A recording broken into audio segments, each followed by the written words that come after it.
In the studio. What's happening? What's happening? What's happening? What's happening? What's happening?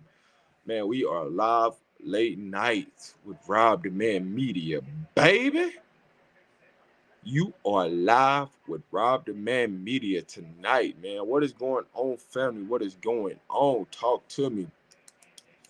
Hey, late night sessions, we talk any everything sports related. It does not have to be college football. It can be anything related. If you want to call up to the show, I'm gonna drop the link here in a second. But man, let's talk, man. Let's talk, family. I told you I was gonna come back on today.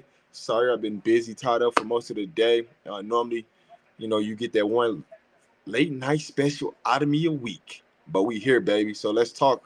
Let's talk, family. What we got going on?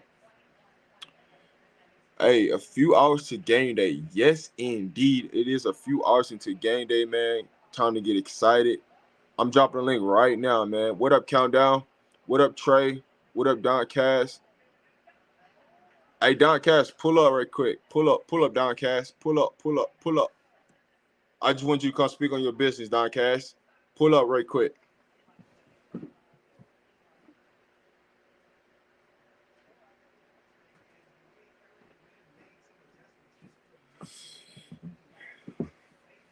Hey, Zion, the link's in the chat, baby. The link's in the chat. Pull up. Hey, Miss Dolores. What up, Gearhead? The link's in the chat. If y'all want to join the show tonight, the link is already in the chat. Feel free to jump on. When you're in the background, I will see you. So, hey, pull up. We just in here having a good time tonight, just talking football, talking any kind of sports you want to love. So let's go.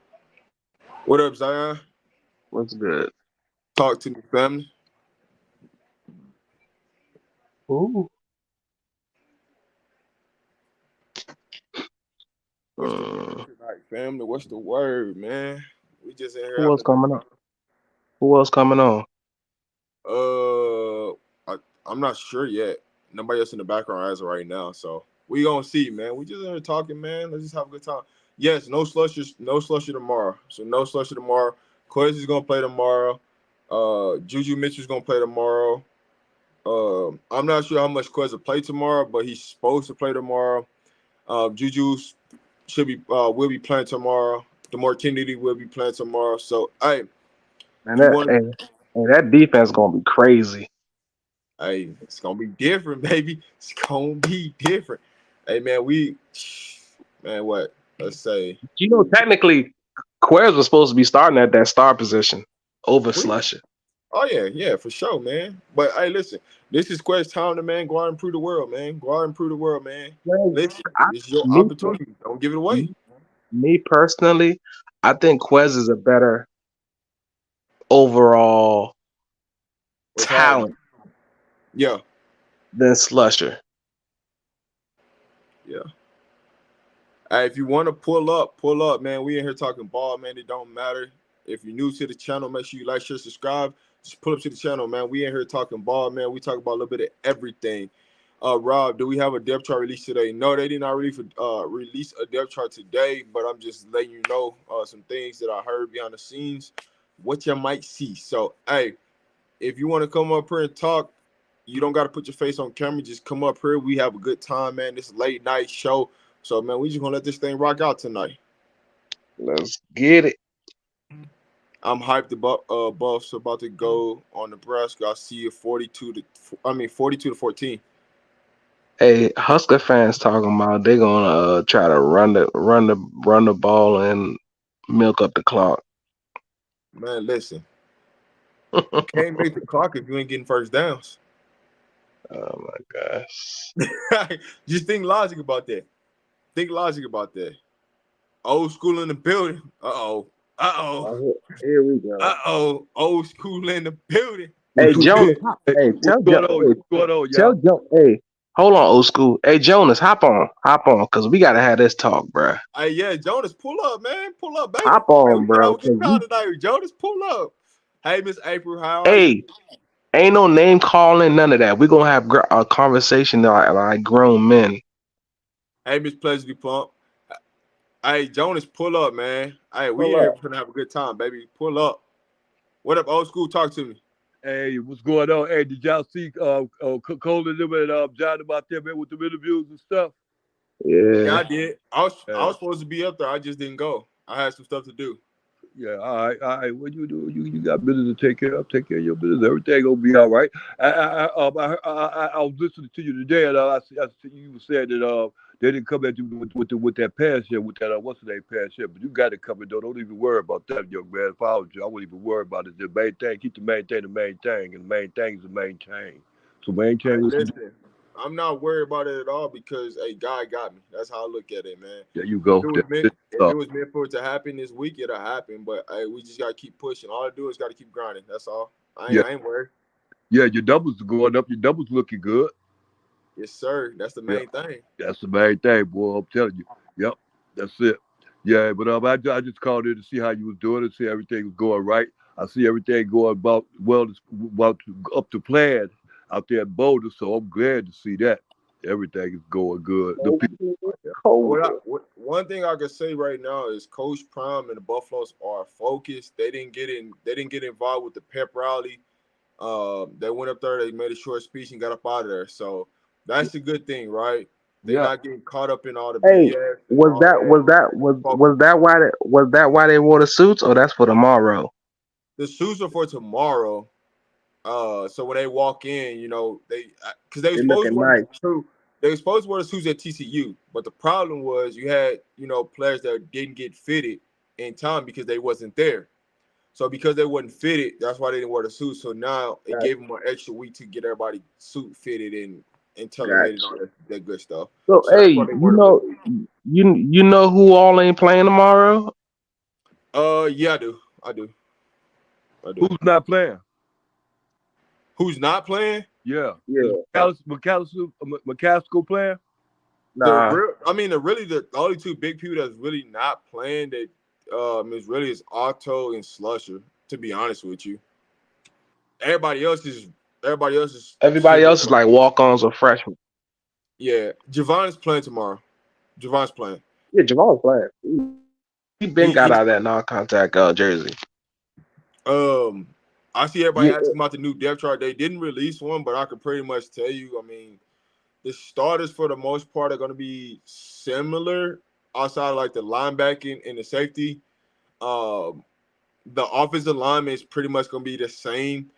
except for BB. They thinking BB about probably starting playing. BB. It's still up in the air if BB's going to start, but I expect BB to start. Wide receiver is still the same. Running back still the same. You'll see Smoke out there. You'll see So if we're gonna see Smoke out there, we're gonna see less of what's her name? Hank. Hankerson. Hey, time to tell. You hear me? Yeah, Javon's IG said see him back in a week or two. As of right, as of right now, he's like 50-50. That's what I'm gonna tell you. As of right now, he's 50-50. If Javon does not play tomorrow, expect to see a lot of Willie Games. Expect to see Tavares Mario Johnson, Cooper. Miller, Hopkins. Expect to see them I said play. Cooper. I mean, yeah, Miller and Um, Hopkins. what I would tell you, with experience with Coach Prime, if it's something that's like nagging, he'd rather a player sit out and get healthy and be ready to go for Oregon and I would USC. ask them for the Oregon game. So it's a 50-50 with Javon. I know what he said on his IG, but it's all gonna come down to in the morning how he's feeling. That's what it's gonna come down to. If he tests out during pregame, he's gonna play. If he don't, it'll be just like Landon Well, BB. when did he get He gonna that? play. When did he get that shoulder? Because he didn't even catch a ball last week. Uh, I know what play. I can't remember what play it happened on. I remember seeing it, but I can't remember what play it happened on. Off the top of my head. So what is this? Shoulder soreness? Is Kamani playing at some point tomorrow? Listen, man, Kamani's gonna play, man. Yeah, relax. Yo, every Relax. day. No, nah. I'm being dead serious now, Rob. I'm getting tired of this Cormani talk, man. Like, damn, let the young man get. Oh my Listen, man. god! It wasn't me, man. It was put out in the chat, bro. It wasn't me.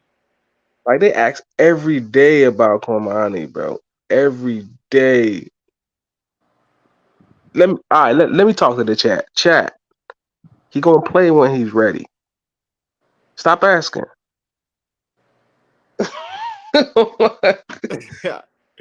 Hey, the chat. But always, you got to remember and be careful. Listen, the chat say the reason why Javon Antonio ain't playing because he's blocking too much. You know that can always come back and haunt you too, because Coach Prime got two good players. He got sitting on that bench like that. And I can understand about McCaskill if he don't think he's ready yet. You know, he think he's McCaskill. Listen, old school. Wait. They're First of gonna all, have McCaskill play Oregon. wait. See, I want to talk over you. So if you talking when I'm talking, I have to talk over you, make it loud, and that's disrespectful on your part. Not on mine, but on yours because I was talking. So what I'm saying, go ahead, man. I'm gonna finish it right now, and then I'll let you go ahead and talk. Hold on, but that can come back and haunt you because they're not happy, and by them not being happy like that, they're up and just leave that squad like that. That's the thing you have to worry about. Okay, are you done now? Go ahead, you can talk now. Okay. Who you talking about now? That's not happy. Either McCaskill or what's the name? Kamani McCain. Why they're not happy, bro? I'm just because they're not playing. I said that could come back and haunt you. I ain't said it will. I How? said it can come. A lot of people getting that transfer portal and wouldn't think about nothing about what they leaving. You know, McCaskill's gonna play the first Pac-12 game, which is Oregon, right? I don't know because like right now, Coach Prime said he wasn't ready, and he said the same thing. He said about 2 weeks. 2 weeks. If you do the math, 2 weeks would be Oregon week 4. They're not ready. They're not ready. He didn't say when they was gonna be ready. I didn't hear that. You said it. And why would you put Cormani out there if you got Cooper that's not allowing a catch? Make it make sense. Well, Kamani can look around and say, look here, I think Coach Prime is favoritism in these people, and then it's going to be hard. How's the favoritism? And he's a freshman. He just came on campus 2 months ago. And you just said about another person, these other people just playing in front of him. It's a freshman playing in front of him. You have upperclassmen playing in front of him, old school. Yeah, it's a freshman. Is that other guy, what's his name, is a freshman. He's playing in front of him. Talking about Dylan Edwards? No, the other one, the one his father played in the... Carter Stoudemire? Yeah, Stoudemire. He's ahead of Kamani McCain. Hey, listen. Carter Stoudemire's not starting. Well, he's a freshman and he's ahead of him. He's in front of him. That's what I mean, bro. You still don't get. He was there before him. Hey, I got something. I'm gonna leave that conversation alone. I got something for y'all, right? Go ahead. I see this in the chat right now. If we blowing out Nebraska, right? Because somewhere say if. Don't say if. When we blow out Nebraska, why would they not play Kamani if they can get him in?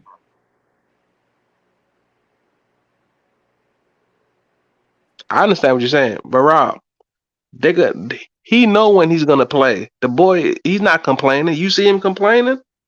No, you don't see nothing because they don't show no film on him. Any one of their things, you don't see nothing on him. Why would they put film on him? Actually, he don't want them to show nothing on him. If you look at it and look at it in them highlights they showing well off in those recent people, you won't see his face on nothing. It's a reason why they're not showing his face. Miss April, that is my exact point right there. Come on, some of us ain't throwing stuff hoping it sticks. That's my point right there. I kept it real from the beginning on the Cormani situation, and that's why I said why he wasn't gonna play. And so I see this. It doesn't matter who channel y'all go on to. Somebody's asking about Cormani. When Cormani is ready to go, and Coach Prime feel like he's ready to go, he's gonna play. What I've been saying. When we blow out Nebraska, expect to see him get a couple plays. Expect him to play next week. They want him ready to go for Oregon and USC because that's when they really, truly are going to need him. So this thing of focusing on right now of him playing or not playing, it really don't matter, right? You're going to see Carter Stoudemire out there. I promise you that. You're going to see Carter Stoudemire out there. You're going to see Cooper. You're going to see Travis. You're going to see a collective of players out there playing tomorrow. Y'all just got to be patient in the process. That's all I'm asking. Just patient in the process. Because right now, Coach Prime is trying to make sure everybody's ready to go for when we go to make this run, this true run. He want everybody healthy. So expect to see that. So if they sit out Javon Antonio, don't be upset. Do not be upset if Javon Antonio sits out, right? We just doing it for precaution. Make sure he's ready to go for the big games when we really gonna need him. Rob, people trying to rush that boy out there, right? Then if you get a couple plays thrown on him. Oh, why they playing him? Why they playing him? Let him learn. Hey, Dylan that's what I'm Edwards been there since January. Cormani got there in June. Hey, that's what I'm saying. But Every hey, day. And then them saying folks talking about he's not like old school say he unhappy. How's he unhappy? Where else would he go to go play for the best DB? Tell me. listen, Coach Prime has a plan, and that's what a lot of y'all don't understand. Coach Prime has a plan. He ain't finna rush the process to please anybody, right? The boy mama came out and said that he ain't going nowhere. Oh, he definitely ain't going nowhere. He definitely ain't going nowhere. He's not going nowhere. The mama replied back to me. The boy not going nowhere. Okay, you still keep focusing on McCain. What about McAllister? It's another one. I said McCaskill too. What about him? Let's focus on him now. What do you think he's going to McCaskill, McCaskill's gonna play Oregon old school. Okay. They're being precautious right You're now. going to play against Oregon. Oregon is what? The third game? No, Oregon is the fourth game. So Week 4. games, he going to sit out, right? Listen, they're being precautious on everybody right now. If you're able to go out and take care of business and you don't have to utilize certain players or risk certain injuries, then why do it? That's Hey all. Rob, you know what I know. You know what I think they're doing? Because you know those 3 non-conference games, it's 12 games, right? So the 9 conference games, that's when McCaskill's they're gonna really want him. TCU's non-conference, Nebraska non-conference, CSU non-conference. Why risk them? Yeah. So the question in the chat, how do you think Sims is going to do coming out of the first quarter? He gonna run around like Lamar Jackson and get his ass tore up. I see it already. He gonna run around, try to run around. Demoy Kennedy gonna. I told you what to do. QB spying with Demoy. So Can't run away from him. Yeah. he's to answer your too question, fast. To answer your question, Trey, I don't think they're gonna put a lot of pressure on him first quarter. They're gonna put a lot of pressure. They're gonna really come after him. They're gonna really find out what he's really about. They're gonna blitz him. They're gonna blitz him. I tell you this, quarter 1 in football games is the fill out process, right? They're trying to fill out who's gonna be this, who's gonna do that. What we want to do is we want to turn Jeff Sims to one-dimensional. We want to make him a passer. We don't want to make him into a runner. We want to make him into a passer. So looking at how this first quarter gonna play out, we gonna put a heavy emphasis on going to go get that quarterback, going to go get the running back. Just keep blitzing, and just everybody just go. We on go mode, right? All gas, no brakes, and that's what we looking forward to coming out of this first quarter. You can expect our defense playing with a lot of speed and a lot of anger, because guess what? They seen everything that y'all been saying. Not saying y'all, family, but I'm just saying the public, the media, they've been saying everything that the media been saying about our defense, that they ain't good enough and they gave up 42 points and all this stuff. They see that. They see what everybody's saying. Oh, they give all these runs and all this. But guess what? You're going to see the improvement come this week. I promise you. But they act like those 42 points wasn't scored on a ranked team. Yeah. But and true, honestly, though, when you really break down that 42 points, there's a lot of possession where we could have like one possession they scored because we had a dump penalty when we had them stop, right? That 7 already came off the board for Walker's late hit. Yeah, that Walker late hit was a touchdown that could have been null and void. That man's touchdown was a holding, and then that kickoff return. Was that a touchdown on the kickoff return? It was a long run, but I don't think he didn't score. He got no, they didn't score. What's the name? My boy hawked him down. Travis Hunter. Roger Ward was on the kickoff, and then Travis Hunter was on the when they had it on the 1 yard line. That's who chased him down. I know one of them. Travis hawked him down. Yeah, he did. Jeff Sims is one-dimensional. Stop the run. It's a wrap. Yes, if you stop Nebraska's run, it is over. It is Did over. you Hey seen man, you seen his completion percentage last week? It was terrible. hey, it's ridiculous. Where does Jeremiah McChristian play? Been playing this. Ain't seen him Ain't since his seen him since hello. his hello in the meeting room. He's still They getting gotta get acquainted. him ready because you gotta remember he literally came like Last week. A week before last that. No, week, 2 weeks week ago. and a half. 2 weeks ago. 2 weeks ago. 2 weeks ago. Yeah, he came right at the end of fall practice going into prepare for TCU.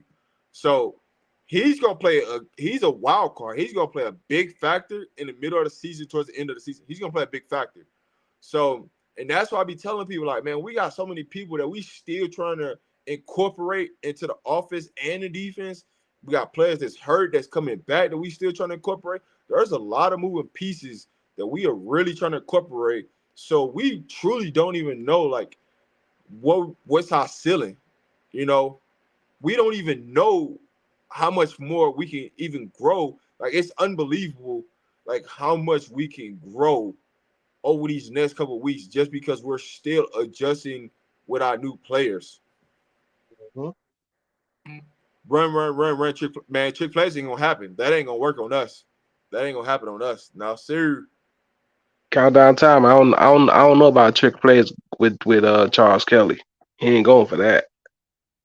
Number one college now. 5 Five stars stars don't don't mean mean nothing but nothing. high school. Let him go through the process. Yeah, Tom Rose. That's exactly what I was saying. I've been saying it. All right. For everybody in the chat, Rob, I got this.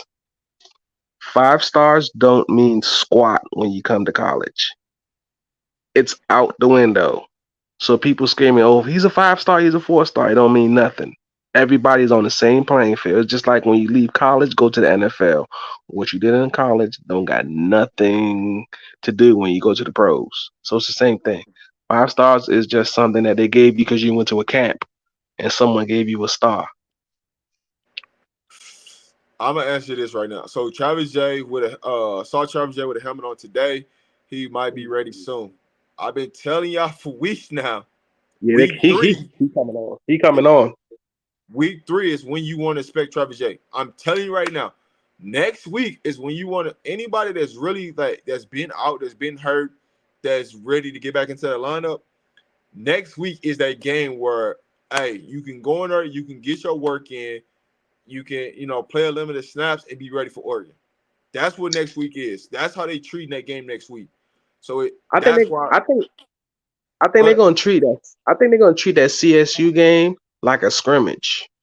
that's what I'm saying. So you're gonna see way more people get into the game that you normally don't see get into the game. Actually, he could play offensive guard and tackle. He ain't just a tackle. He could play both guard and tackle.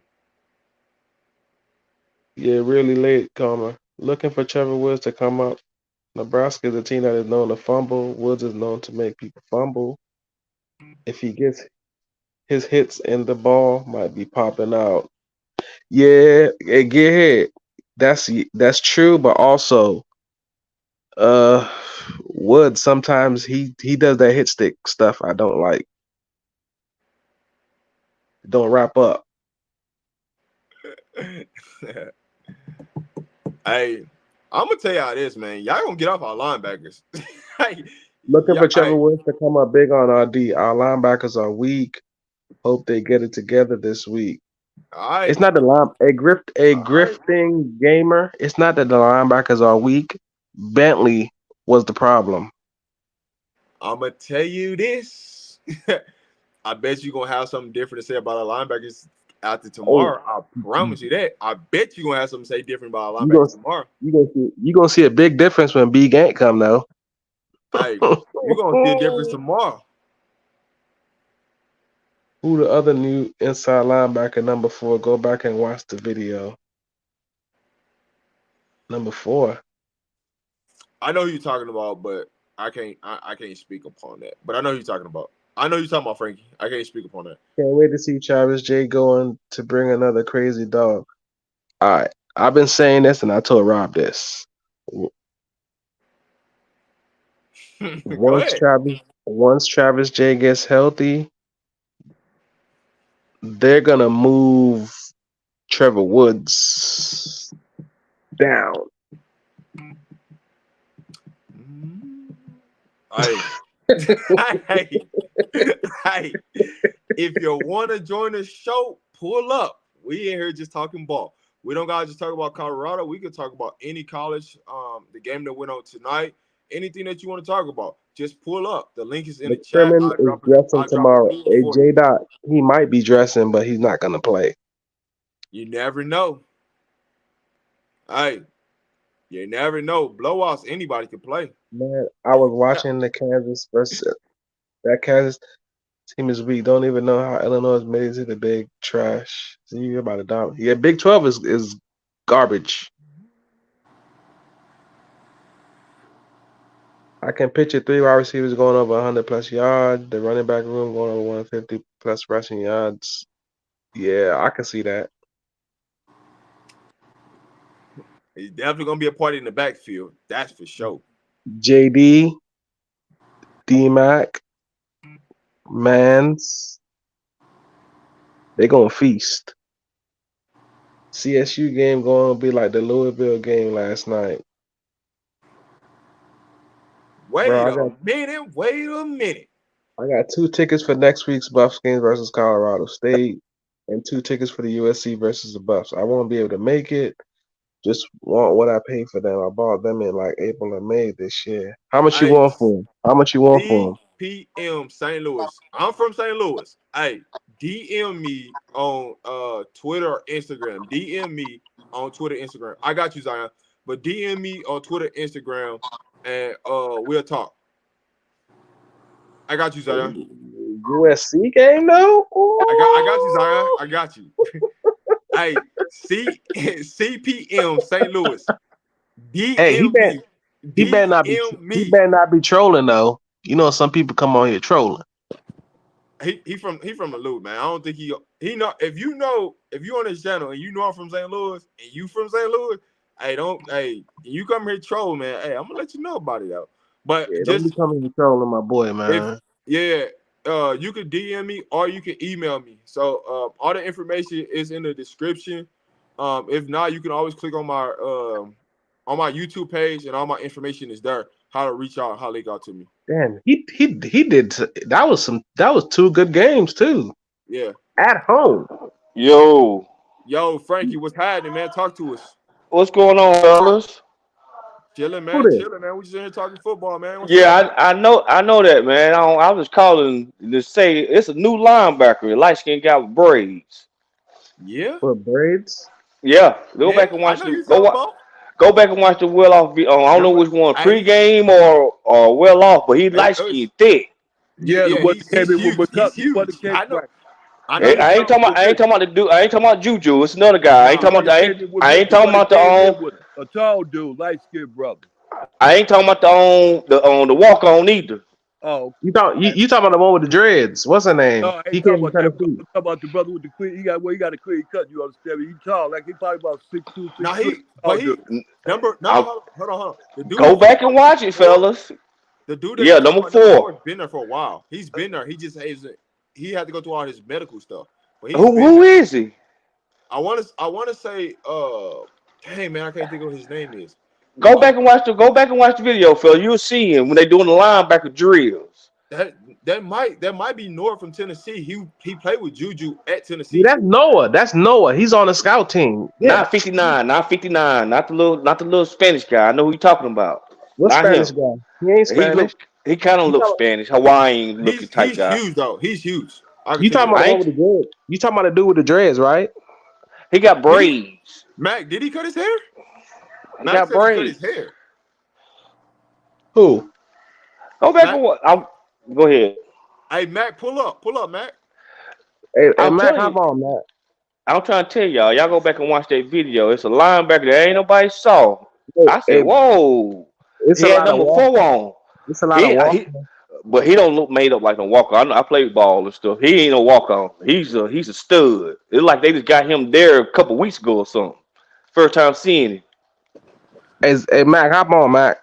Hey, Mac, pull up, man, so we can make this announcement, Mac. Mac, pull up. You know what announcement I'm talking about, Mac. Pull up so we can make this announcement, dog. Pull up, man. Hop on, Mac.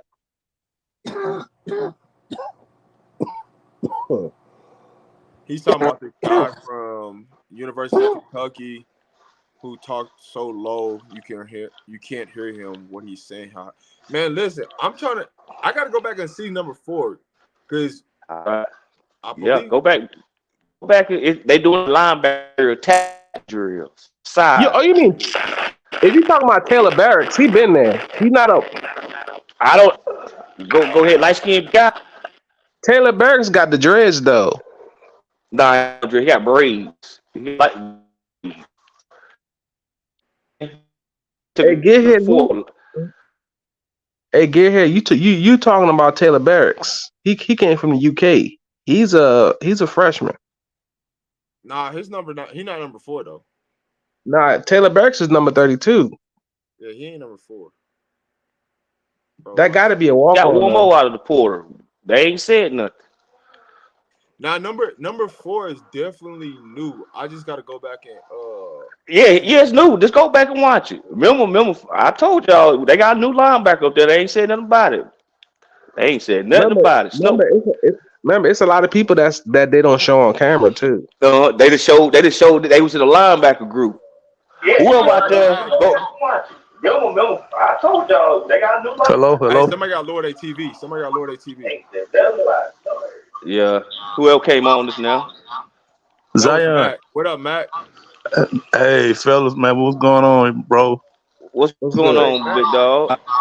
Good, Matt, man. go ahead and drop that news for him. Go ahead and drop that news, baby. Oh, he know the player name? No. I'm talking about something different. All right, drop the news. But now, man, hey, I think the light skinned dude y'all talking about, that real big, tall, thick dude that used to have dreads. That's the same dude that Life in Football had interviewed. But I think he had cut his hair though. You talking about Noah? Yeah, Noah. Yeah. No, I know how he look. No, I know how he look. Noah, yeah. Oh, okay. So that's a different dude. That's a different dude. Noah got tattoos. Yeah, I know Noah, but this dude right, I'm trying to tell y'all go watch that video. And y'all see what I'm talking about. Somebody need their TV. Okay. I'll check it out. Yeah, because they was doing the drills. I'm like, I went back and rewinded. I'm like, no, this is a new guy. So y'all were pretty much saying that that's a big dude, that's a running back, that's light skinned? No, linebacker. I ain't never seen him. Oh, linebacker. Hey, Rob, you sure he ain't talking about McGee? That was a dude that had long dreads. Something probably know 2 weeks about it.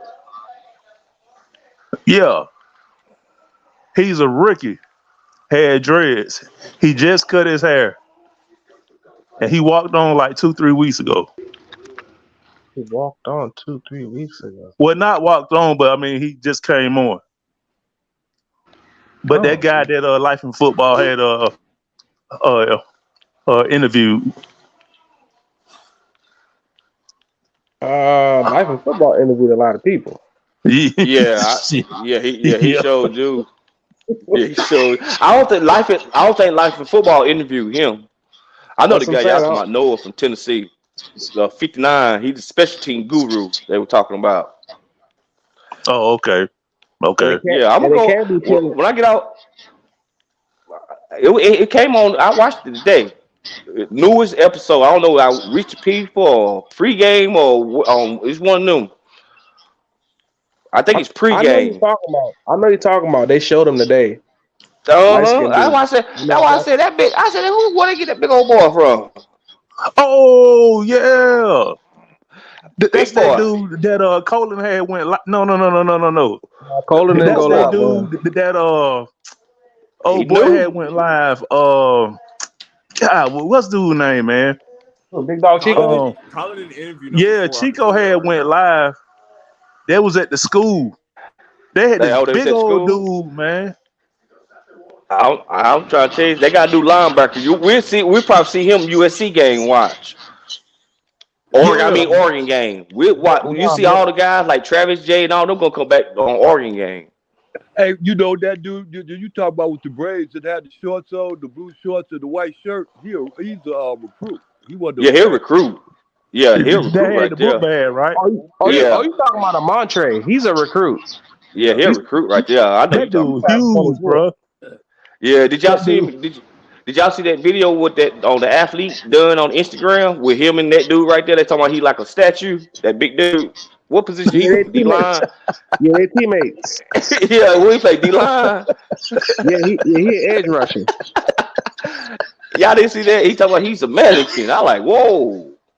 Yeah, he like 6'5", 230. Yeah, he look big, boy. Y'all got to sit and think about it. Bus ain't gonna do them kids. It's like building a dynasty. Y'all, everybody played college football before on NCAA on the video game. That's all they doing, like a dynasty mode. Yeah. Nah. Once they won that first game, that's all them recruits needed to see. Now it's game on. Man. It did. I'm gonna call it right now. They gonna upset USC at home. I'm telling y'all that right gonna now. lose. I've been calling that. I'm calling that. I'm telling y'all, they gonna beat them. They gonna hang in with Oregon. They gonna get all Oregon they want. They gonna go their way, but they gonna get USC. You wanna know why they could beat Oregon? People keep thinking that Oregon got a defense. They don't. They really don't. Right. They really don't. Y'all see how the line? Y'all see how the line went down from 3 to 2.5? Exactly. It was at 8. It was at 8. Yeah. That's because they want Nebraska to low key win. Hey, But Zion. Hey, Rob, Zion, what's up with that, man, Rob? I got a question for you, man. I mean, like, you know what I'm saying? Like, I'm trying to figure out, why do everybody keep talking about money this and money that? I'm like, man, he haven't even played yet, and everybody keep talking about money. I'm like, man, this dude ain't even proved himself yet, man. If he ain't ready, he ain't ready. Nah, he ain't ready yet. Prime ain't gonna put him out there. Listen. We over the Kamani talk. We let's move forward. Yeah, like Cooper out there. Cooper a grown man. That's why they ain't playing PC. Cooper a grown man. Cooper been playing Florida State 4 years. Cooper didn't give up a catch. He been playing 4 years and stuff. Yeah. Cooper didn't give up a catch last game. I ain't got nothing against Kamani. I mean, I know he's good, but if he ain't ready, I mean, he just ain't ready. I mean, he's still a freshman. Folks, man.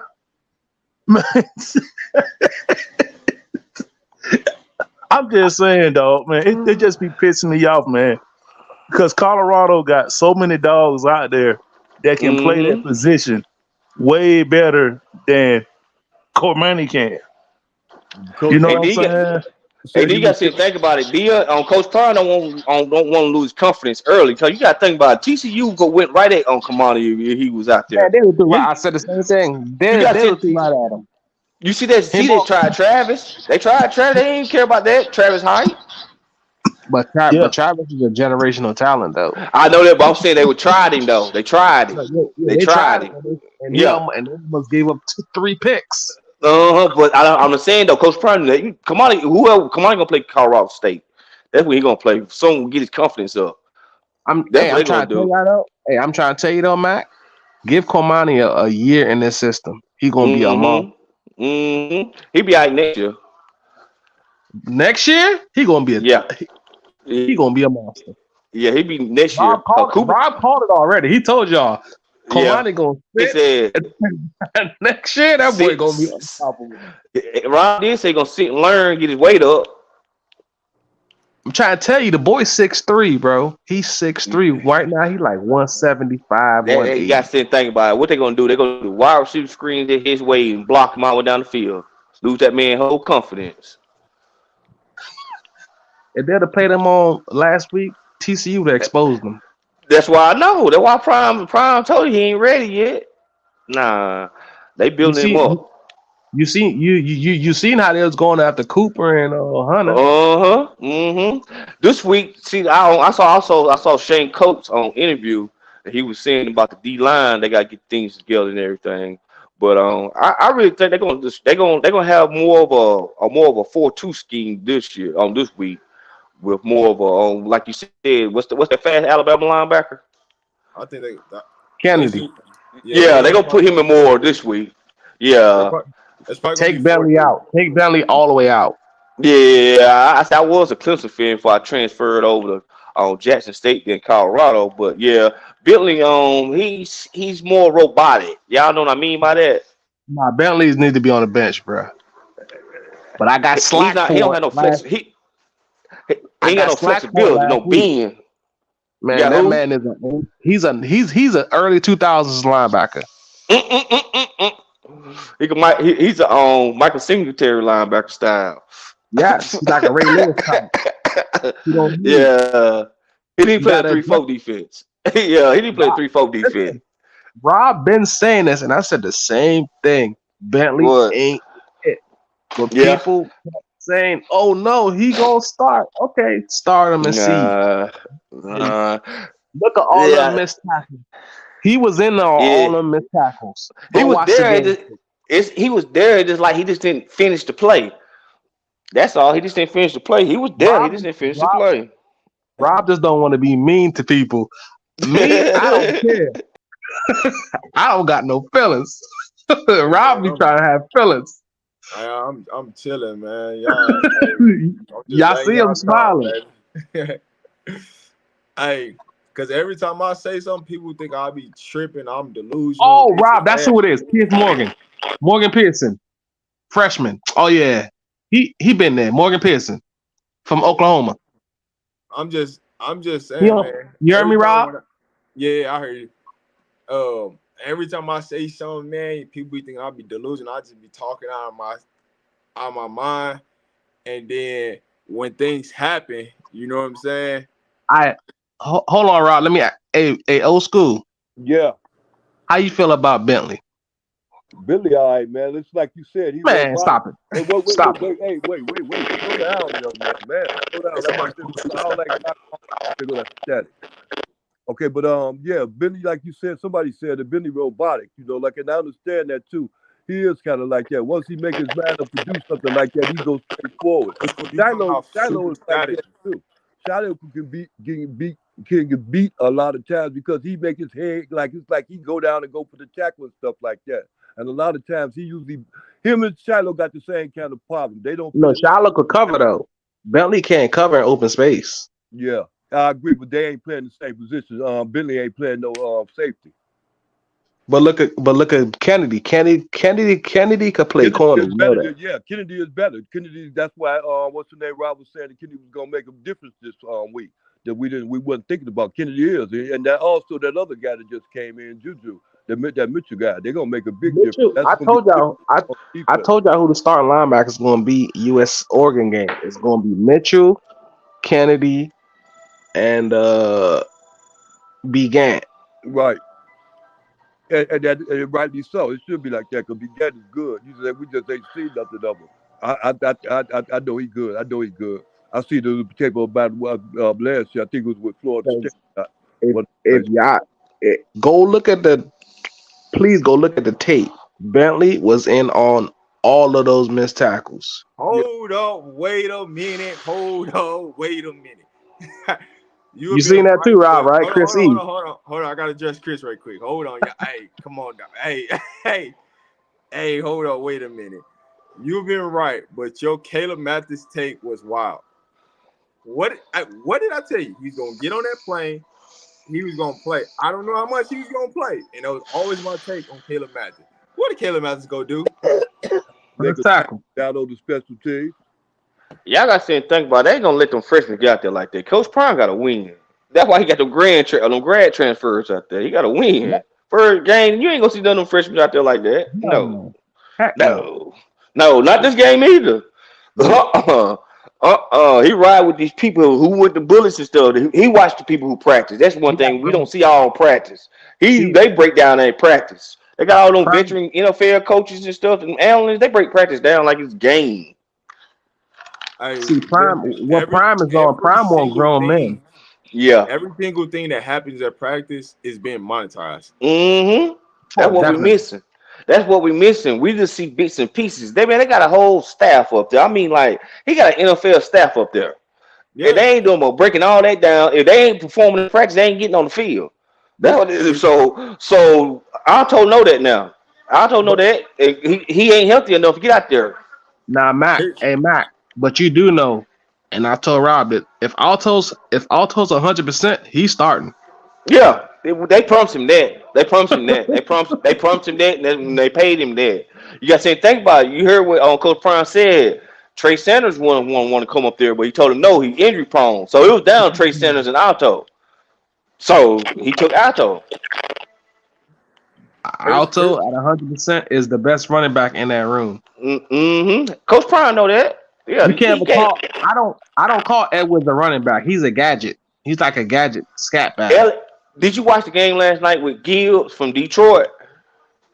Man, I lost money on that game. Oh, but I'm saying though, you just sitting there think about it, that's how Dylan Edwards gonna be used when he get a little thicker. That's how they trying to use him. Oh, Sit Jermaine him Gibbs? back. Yeah, he's our Edwards. That Just boy the scat truth. back. I'm saying they play the same team on the same style. Throw it out the backfield and stuff like that. Run between the tackles. Give them a little space, they're gonna hit it. So that's why you see how the NFL adapted college also too. College adapted NFL. I want to see us against Oregon, USC, Utah, and Oregon State. If that's the case, just like you talked about, what's the name? Will never be started then. They even in his sophomore, junior, and senior season, because as long as Dylan Edwards there, they both play the same position. Him and what's the name? Hey, Chris, you talking about Pat Shermer? Oh yeah, Pat Sherman. Yeah, he right there on the side, besides on Coach Lewis on the sideline. Do y'all know what that's doing for the offense? Oh my God! That's why I know. That's why I say NFL staff. Y'all asking why these people ain't playing? They ain't practicing. Hey, listen. Here's what y'all learn about practice, right? All these analysts that they got, everybody is sitting back watching a certain player. So when these players go through the motion and they go through the motion with their position coaches, thinking that ain't nobody else watching. Oh, they watching. Analysts are the ones watching, who's really doing all the reporting back to Coach Prime. So when you say, hey, this person playing or this person starting, Coach Prime is just challenging you because there are analysts that's watching certain positions and certain players on purpose. So when people be like, man, why this person ain't playing and why that person ain't playing? Because they ain't doing nothing in practice. And one thing about Coach Prime, if you don't produce in practice, you ain't playing. You're not getting in the game. You're right. Hey, you Rob, gotta think about. Go ahead. You seen that? Sorry, who that? Frankie? Yeah. You seen that off? Man. You seen that off video when Thurman Thomas and Pat Sherman was talking to the team. Was like, don't get too comfortable. Oh yeah, I'm glad you said that. They watching everything, Rob. They watching everything like a hawk. Hey, if you think that Coach Prime don't see you, Coach Prime see everything. He can see something across the field, some little thing across the field, and people be like, "Man, how you see that?" Hey, man, listen, I wasn't born yesterday. I didn't just get out here, dog. I've been doing it ever, dog. Hey, who said who just taught us now? Who was that? Who was that? Zion. Yeah, that's me. Yeah. Hey Zion, you said that's the secret sauce right there. Pat and Dennis Thurman, them the analysts, defense, offense. Pat Shermer was a head coach in the NFL. And that's why I know. And Dennis Thurman was DC at Jackson and NFL. That's the secret sauce. They got. That's why I'm telling you. They job is to break down the other team. They're analysts, so their job is to break down and find out what plays work best for them. So that's why Coach Prime. That's why Coach Prime didn't get them guys no on the field coaching job. That's why he gave Dennis Thurman a pay raise and let him sit back and retire and sit back and chill. Can y'all imagine? Can y'all imagine when they break down Oregon? Oh my God. They're gonna find Bo Nix's weakness. Rob, they're gonna expose Bo Nix. They're gonna expose Sims on them all. Watch. They're gonna make him run all day. They'll make him run to a place that he feels uncomfortable throwing it too on the spot. Hey Rob. Yo. They're gonna expose Bo Nix. I'm calling it right now. Hey. Y'all know how I feel about Bo Nix. Why you think he left until we get to that week? But let me say this before we move on. Hey, listen, thanks to everybody for that's in the chat right now. If you're new to the channel, please make sure you like, share, subscribe to the channel.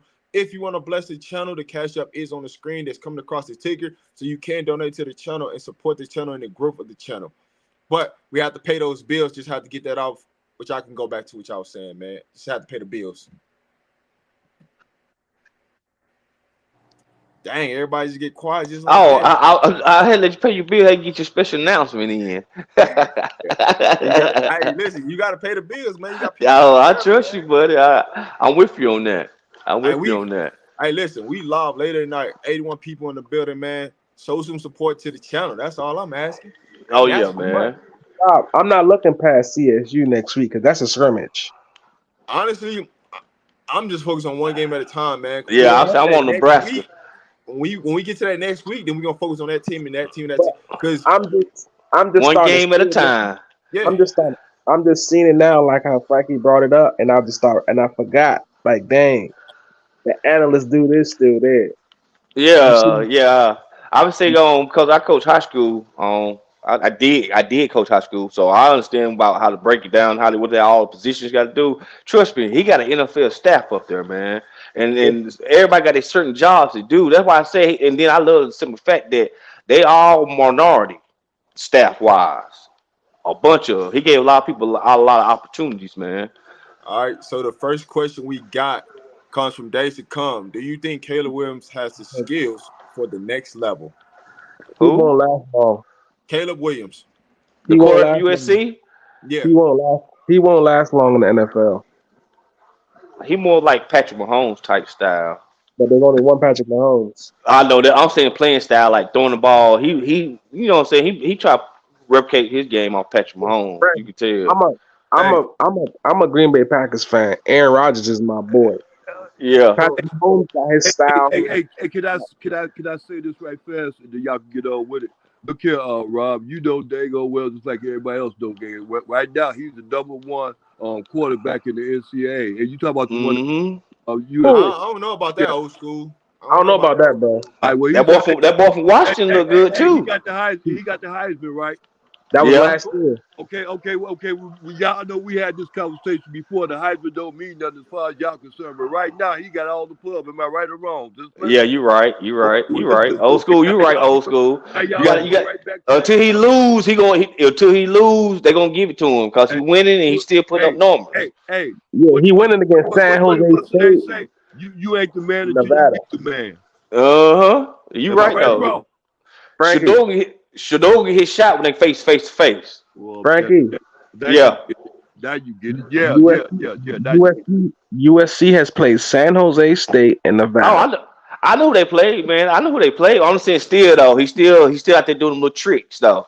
You know, college football is all about on how many eyes or how many big plays you can do. All right. I'm gonna give you this one analogy. You remember Johnny Manziel was doing the same thing Caleb Williams was doing. Y'all remember Johnny Manziel from Texas A&M doing all that running around. What it got him? Oh, we ain't saying that. We talking about the Heisman though. We saying like for instance, no one draft pick. That's all we saying. No. So the question is, do you think Caleb Williams has the skills to play at the next level? Yeah. He got the skills to play at the next level. Yes, by far he does. How long will he last though? Oh, I don't know. Depends on if he get injured or not. I don't know. That's a question that you can't answer right there. So here's how I answer this question. Right? It does. Caleb Williams has the skill set. The question is, who will be drafting him and what team is he going to play for? That's I don't know. I'm not saying that we know what team he's going to go to, but depending on the team that he go to and the situation he go to is going to depend on how long he's going to survive in NFL. It ain't about really his skill set. It's really about what team is he going to go to and can they flourish? Also, though, I guess they piggyback on what his dad said. His dad said depends on what team and situation he come back to college. I think that's what they talking about. What his dad was talking about. It depends on who got no one pick. If he's going to go to pro or not. I think college. But he's still going to go to a bad team though if he wait another year. Yeah. That's what they talking about. Listen to the dad what he said on that. Arizona has the #1 pick. Stay in college. I don't know, but yeah, I don't think he want to go to Arizona. How's Arizona gonna do that though? They still got what's name under contract. Murray. They ain't gonna stop. They got Mighty Mouse on the contract. They sure do. They sure do. Hey, Rob. But he's still hurt though. He just signed that contract last year, bro. You can still trade him. Yeah, you could trade him. Nobody pick that money up. Who gonna pick up that money? Yeah, the boy don't like studying. Hey, listen, there's a fool in the NFL somewhere. Rob, Trust me. Yo.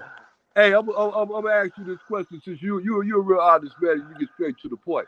Who would you take over right now? Right now, if you had to choose between right now two quarterbacks, who would you take between him and Shedeur? Shedeur? I take Shedeur. Yeah, I take Shedeur. I take Shedeur. I take Shedeur. Yeah, I wasn't thinking about that. I take Shedeur. Yeah, I take two all day. Yeah. The last Rob, why would you take Shedeur over the last Heisman winner? Why would you take? Why would you so the real reason why I would take Shedeur over Caleb Williams. Yeah, Shedeur understands what's finna happen. He's really smart up here, and so he don't got that cockiness like Caleb Williams got. They can get you in trouble. Because Caleb Williams do things just to test to see how much he can get away with. Versus Shedeur is like, hey, listen, I'm just gonna continue to make progress. I'm continue to get better. I'm gonna continue to grow. Versus Caleb Williams, like, man, I'm just gonna test to see how much I can get away with until somebody come lay that wood on me. You know Caleb Williams came back out. That won't last long. I go in farther. I think Caleb Williams is more risk taker. He's more risk taker than Shedeur. Shedeur ain't gonna take risks like Caleb Williams take risks. Caleb Williams throw it up anyway. He like Brett Favre. He just throw the ball anywhere. And then Shedeur don't get rattled. You gotta look back at the last celebration championship game last year in the SWAT. Him and Travis last play of the game, 30 yards, touchdown to go overtime. He didn't get rattled. So you gotta look at composure. He's poised. I got a and so here's one. Did y'all see Shedeur play last year? Yeah, I did. I'm in Jackson State. Caleb Williams get emotional a lot. Caleb Williams get emotional way more than Shedeur does. Shedeur just stays mellow. Hey, we super emotional. You know what? We will see this matchup live, and this probably gonna be for the number one draft pick. Be honest with you. It will. I got one. Who's I got one thing better than the other number one? I got one thing to say to all of y'all. Shedeur got Tom Brady. I know that. He got Tom Brady. You right. You got to think about it. You got to think about all the NFL scouts and stuff. Williams got that Heisman though. Rob, the man learning from the GOAT. Hey, whoever win that game, they can say they get the bragging rights, man. But just sit and think about that though. It makes sense though what y'all said. Alto gonna be ready for the Oregon game because after that they play USC, right?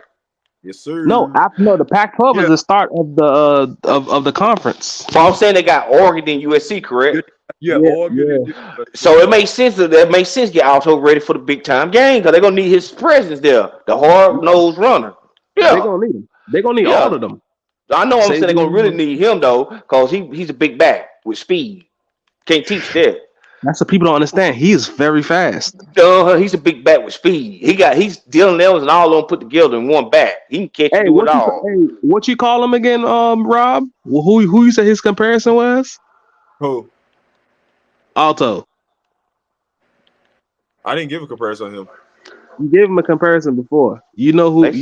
They said Peterson. They tried to get Peterson. Who they said then? That old school running back from the Rams. Eric Dickerson. Dickerson. Dickerson. That George dude. Eric Dickerson. He's running just like Eric Dickerson. Oh, okay. Yeah, I didn't give him that. That wasn't me. It wasn't you? Oh no, it was Colin. Yeah. I thought it was you. All right, we got a new question in the chat. Yeah, I think Javon Antonio should be moved to tight end. Hell no. Who they say? Hell no. He's too big and fat. He's too fast. No. All right, so here's the question. Do y'all think Javon Antonio should be moved to tight end? No. He good where he at. Y'all didn't see that Coleman kid from Florida State, how big Florida State got them receivers? Florida State got a 6'7" wide receiver, bro. I'm saying Coleman, that guy from Michigan State, he played just like Antonio. Yeah, he's 6'4". He's big. I think he would be good. I think he'd be a good what's the name tight end because of the fact that he was blocking so much. That's all he was doing with that last. Hell no. They played in. Tight end, you got to put your hand in the dirt. He's not a tight end, old school. You gotta put your hands No, in he's the dirt. a receiver. I know it, and he a beast too. And he a beast. Now, here's what I would push back against y'all. When Javon Antonio first came, I seen them using Javon Antonio as a flex tight end. What I mean by that is, right, not him just line up as like a traditional put your hand in the ground tight end, but moving them into the backfield, moving them into the slot, moving them different places to get the ball. So y'all see what they did with number 19, right, for TCU? I can see them doing that with Javon later down the road. Yep. But TCU, I didn't even know TCU tight end was that damn big. Yeah, that's 6'7", yeah. That motherfucker was 6'7". But we already know what the problem gonna be with buddy him. 6'7". We already know what the problem gonna be with him going to tight end. He said no because it's too. They ain't getting no work. He ain't gonna be getting no work. Yeah, he don't. No, old school. He don't want to put his hand in the dirt. You gotta realize at tight end you got to block DNs. Yes, sir. You don't want to be doing that. Yeah, and then also with what's the name? Sean Lewis options don't utilize the tight end as much as other. Yes, they do. Actually, old school. Mikey Harrison out there. Mikey Harrison caught a pass last week. What are you talking about? Up pass. Mikey Harrison's out there playing a lot. See how last many? week. Well, and did answer your question again? Because I seen it and he got up pass, and then they only went to him. They threw the ball to him more than one time. They went to him one time. No, they did not. They went more than one time. They went to him more than one time. Watch the game again, buddy. Okay. Well, how many times they go to him, buddy? I know he caught one pass. How many passes? No, he caught one. He caught one pass. He caught one pass. Okay, well, they went to him multiple. They went to him multiple times. Well, two is multiple times. All right, I'm done. Okay, bet. I kind of figured that. Yeah, like I was doing what I said. You see how often they went to him, right? Hey, listen. Old school. To answer your question, if we have a legit tight end, they're going to utilize him in the offense. It's just what it is, right? What Coach Brew is getting out of these tight ends, whatever we get out of them is a blessing because there ain't no expectations on our tight ends to really go out and dominate. So whatever we get out of our tight ends and whatever catches they get, that's a blessing, and we gotta take it for what it is. But next question, Tom Rose. His question is, what Lincoln Riley QB is killing it in the NFL? We all know the answer to that. 0. We all know the answer to that. Do we really need to talk about that? But that's the you can skip over that. Doesn't matter if Caleb is legit. He will make it happen. Joe Burrow went to the Cincinnati Bengals and made it a winning franchise. You can't compare Joe Burrow to Caleb. Sorry. Joe Burrow is a better QB than Caleb. When you're calculated, you don't have to take risks, especially when you throw dots. Ask them questions. Man, hey, Gearhead, please stop that. I don't know why you keep on talking about Dante. He will never see the field. He's obsessed with Dante. Javon value, he would be a good tight end, move Harrison back to wide receiver. Days to come? No. Mikey Harrison's at 225 and counting. I'm gonna drop a new link. Give me 1 second. Mikey had 2 catches, LOL. Finna have a new person come on. Finna drop the link right now. Give me 1 second. If you want to join, just let me know. If you want to join, just let me know in the chat. We here just talking ball.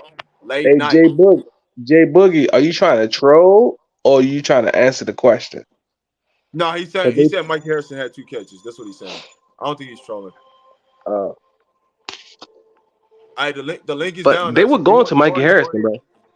Huh? Yeah, they went to him. No, Mikey Harrison had 2 catches. They went to him. If I remember correctly, Mikey Harrison did have 2 catches. No, they were going to him though, Rob. Yeah. Shedeur was actually looking for him. But what people don't understand is Mikey Harrison used to be a wide receiver. That's what people don't understand. So he's a wide receiver that got converted to tight end, right? Do we need Mikey Harrison to go out there and be a superstar? No, we don't. But if he can give us production, give us, simple catches because they're going to leave him open because they're trying to guard everybody else, hey, we're going to take it. One thing about two's going to hit the open man, whoever that is. I'm going to give you an instance. You watched that Lions game last night, right? Go ahead. I'm listening. I watched it. Go ahead. Y'all seen Patrick Mahomes without his security blanket. Yep. But I'm gonna tell you something. My man fixed the game, man. Who fixed the game? The receiver 19. It was the fix. He dropped all them easy passes. You tell the fix. It wasn't just him. They was all dropping them passes. I'm saying, but he dropped the majority of him. Every time he got a ball near him, he dropped it. Make sure he dropped it. They got Butterfingers out the a-hole. Yeah, but let me ask y'all a question about Nebraska. What's Nebraska's strengths?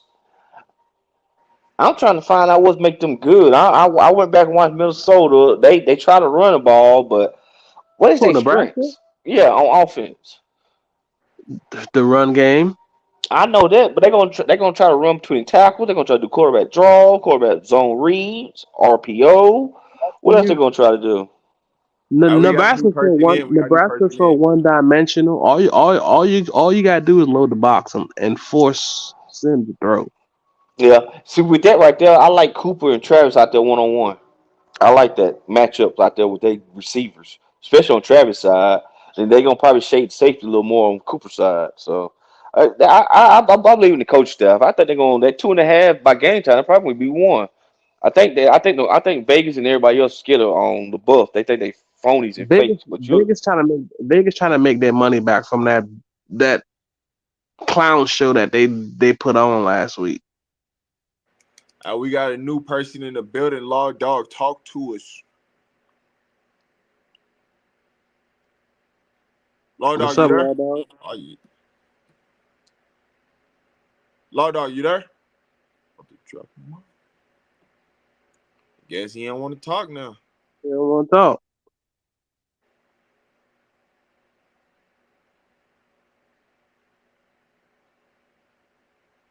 He's on though. You must be on mute, cause I see you. So we can't hear you. You must be on mute. Take your thing off mute, and we'll be able to hear you. All right, Miss April, you feel free to call in, Miss April. You definitely can call in. Hey, you know me.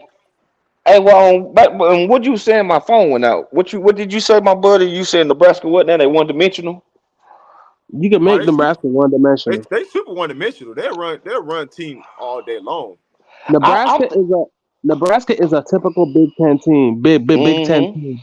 They run. They got big offensive linemen. That's all they do. I'm thinking if CU get up by 21, Sims got to throw it. He got to throw it. Then that's when you're gonna see all the ends come in. That's when they're gonna have a sack party, interception party. I got CU going about 14 in the first quarter, and then they just gonna put the cruise control. Boy, that's a bet right there. You know that. Call in. You know that. You know that's a bet. You can bet. Yeah, you can bet first quarters, man. I know that is. Yeah, that's a good first quarter bet. You really think that the Nebraska defense could stop that up Sean Lewis offense? Are you crazy? Nah. I think they're gonna score at will this game. They're gonna score like it ain't nobody business. Yeah. Don't be surprised for the 50 or 60. I'm not. Remember Coach Prime said he left meat on that bone. See, then that's what I'm telling everybody. Like, man, you go ahead and get this money off CU. Just take CU every Saturday, because by the time they realize they're a good team, it's gonna be too late. Then you gonna make your money off of them. Man, can you imagine when them boys all start gelling, like really like in sync in the game? Oh my God! You know what game they're gonna beat Oregon? They're gonna be game 4. And then game 5, that's when you're gonna play USC when the whole nation. Caleb Williams short. I'm calling it now, Rob. Nico Reed is gonna get exposed. Who? All right, listen. It's gonna be a lot of exposing come Oregon and USC. I promise you that.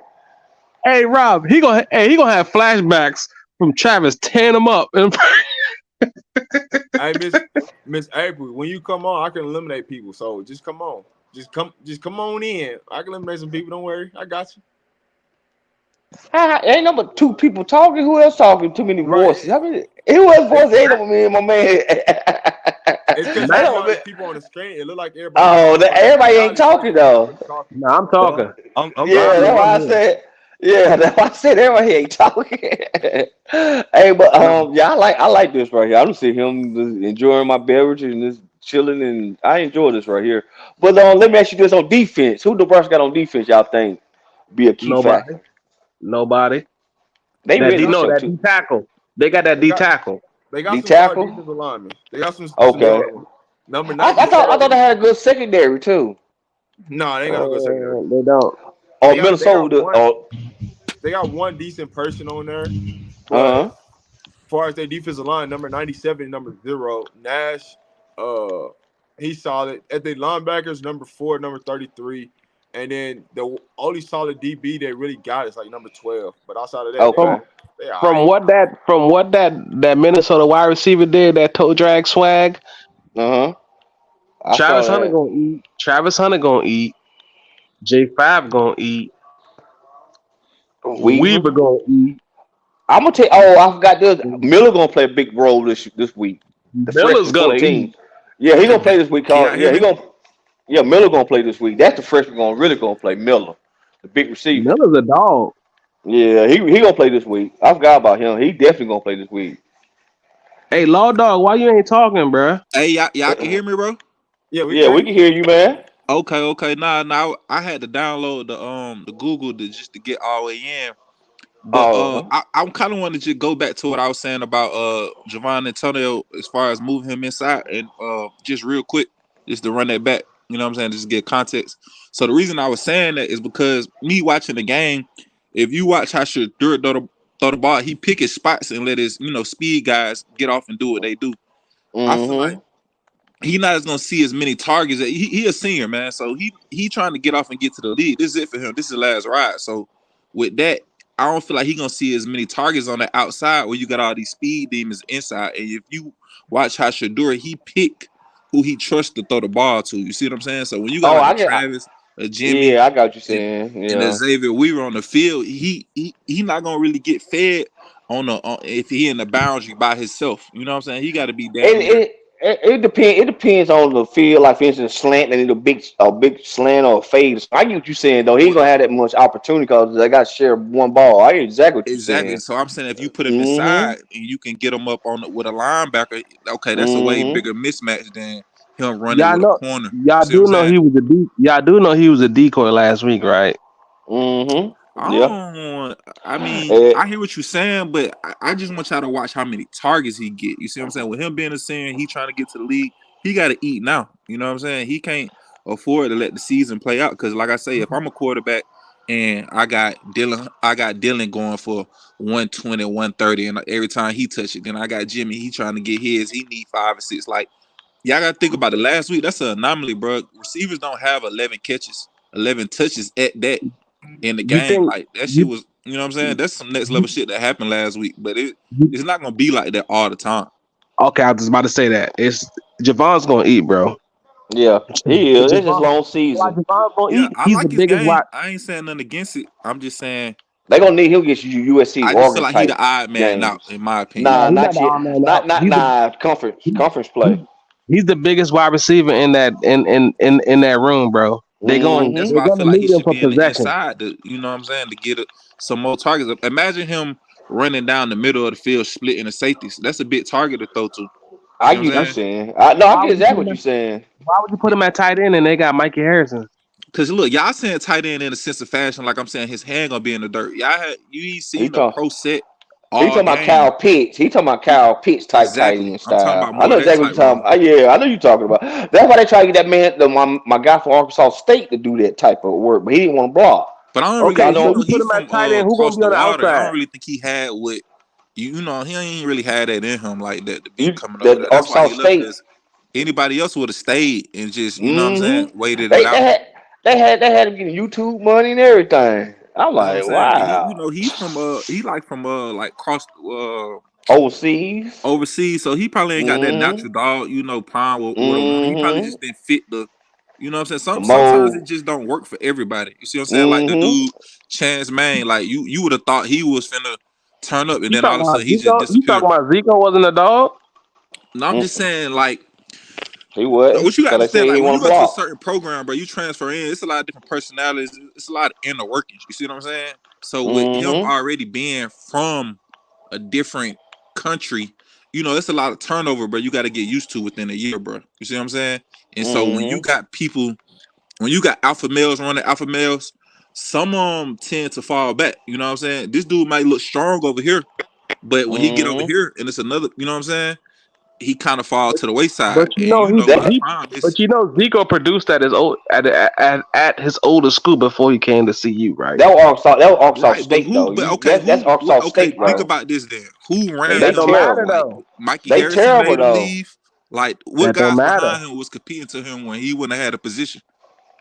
He didn't want to stay because they wanted him to block more than he wanted to block. He wanted to block. So he ain't really got no dog. Why you don't want to block? It ain't like you finna be having your hand in the dirt. You ain't see no pro style set. You do know Northwestern. Hey, Landau, you do know at Northwestern State where Javon played at, they put his hand in the dirt, right? And it didn't work out. I'm not talking about putting his hand in the dirt though. That's what but they put him at tight end and it didn't work. No, listen to what I'm saying. It's not necessarily he's like a TO, okay. Did you see the type of possession receiver? The TCU tight end. See what I'm saying? He didn't block.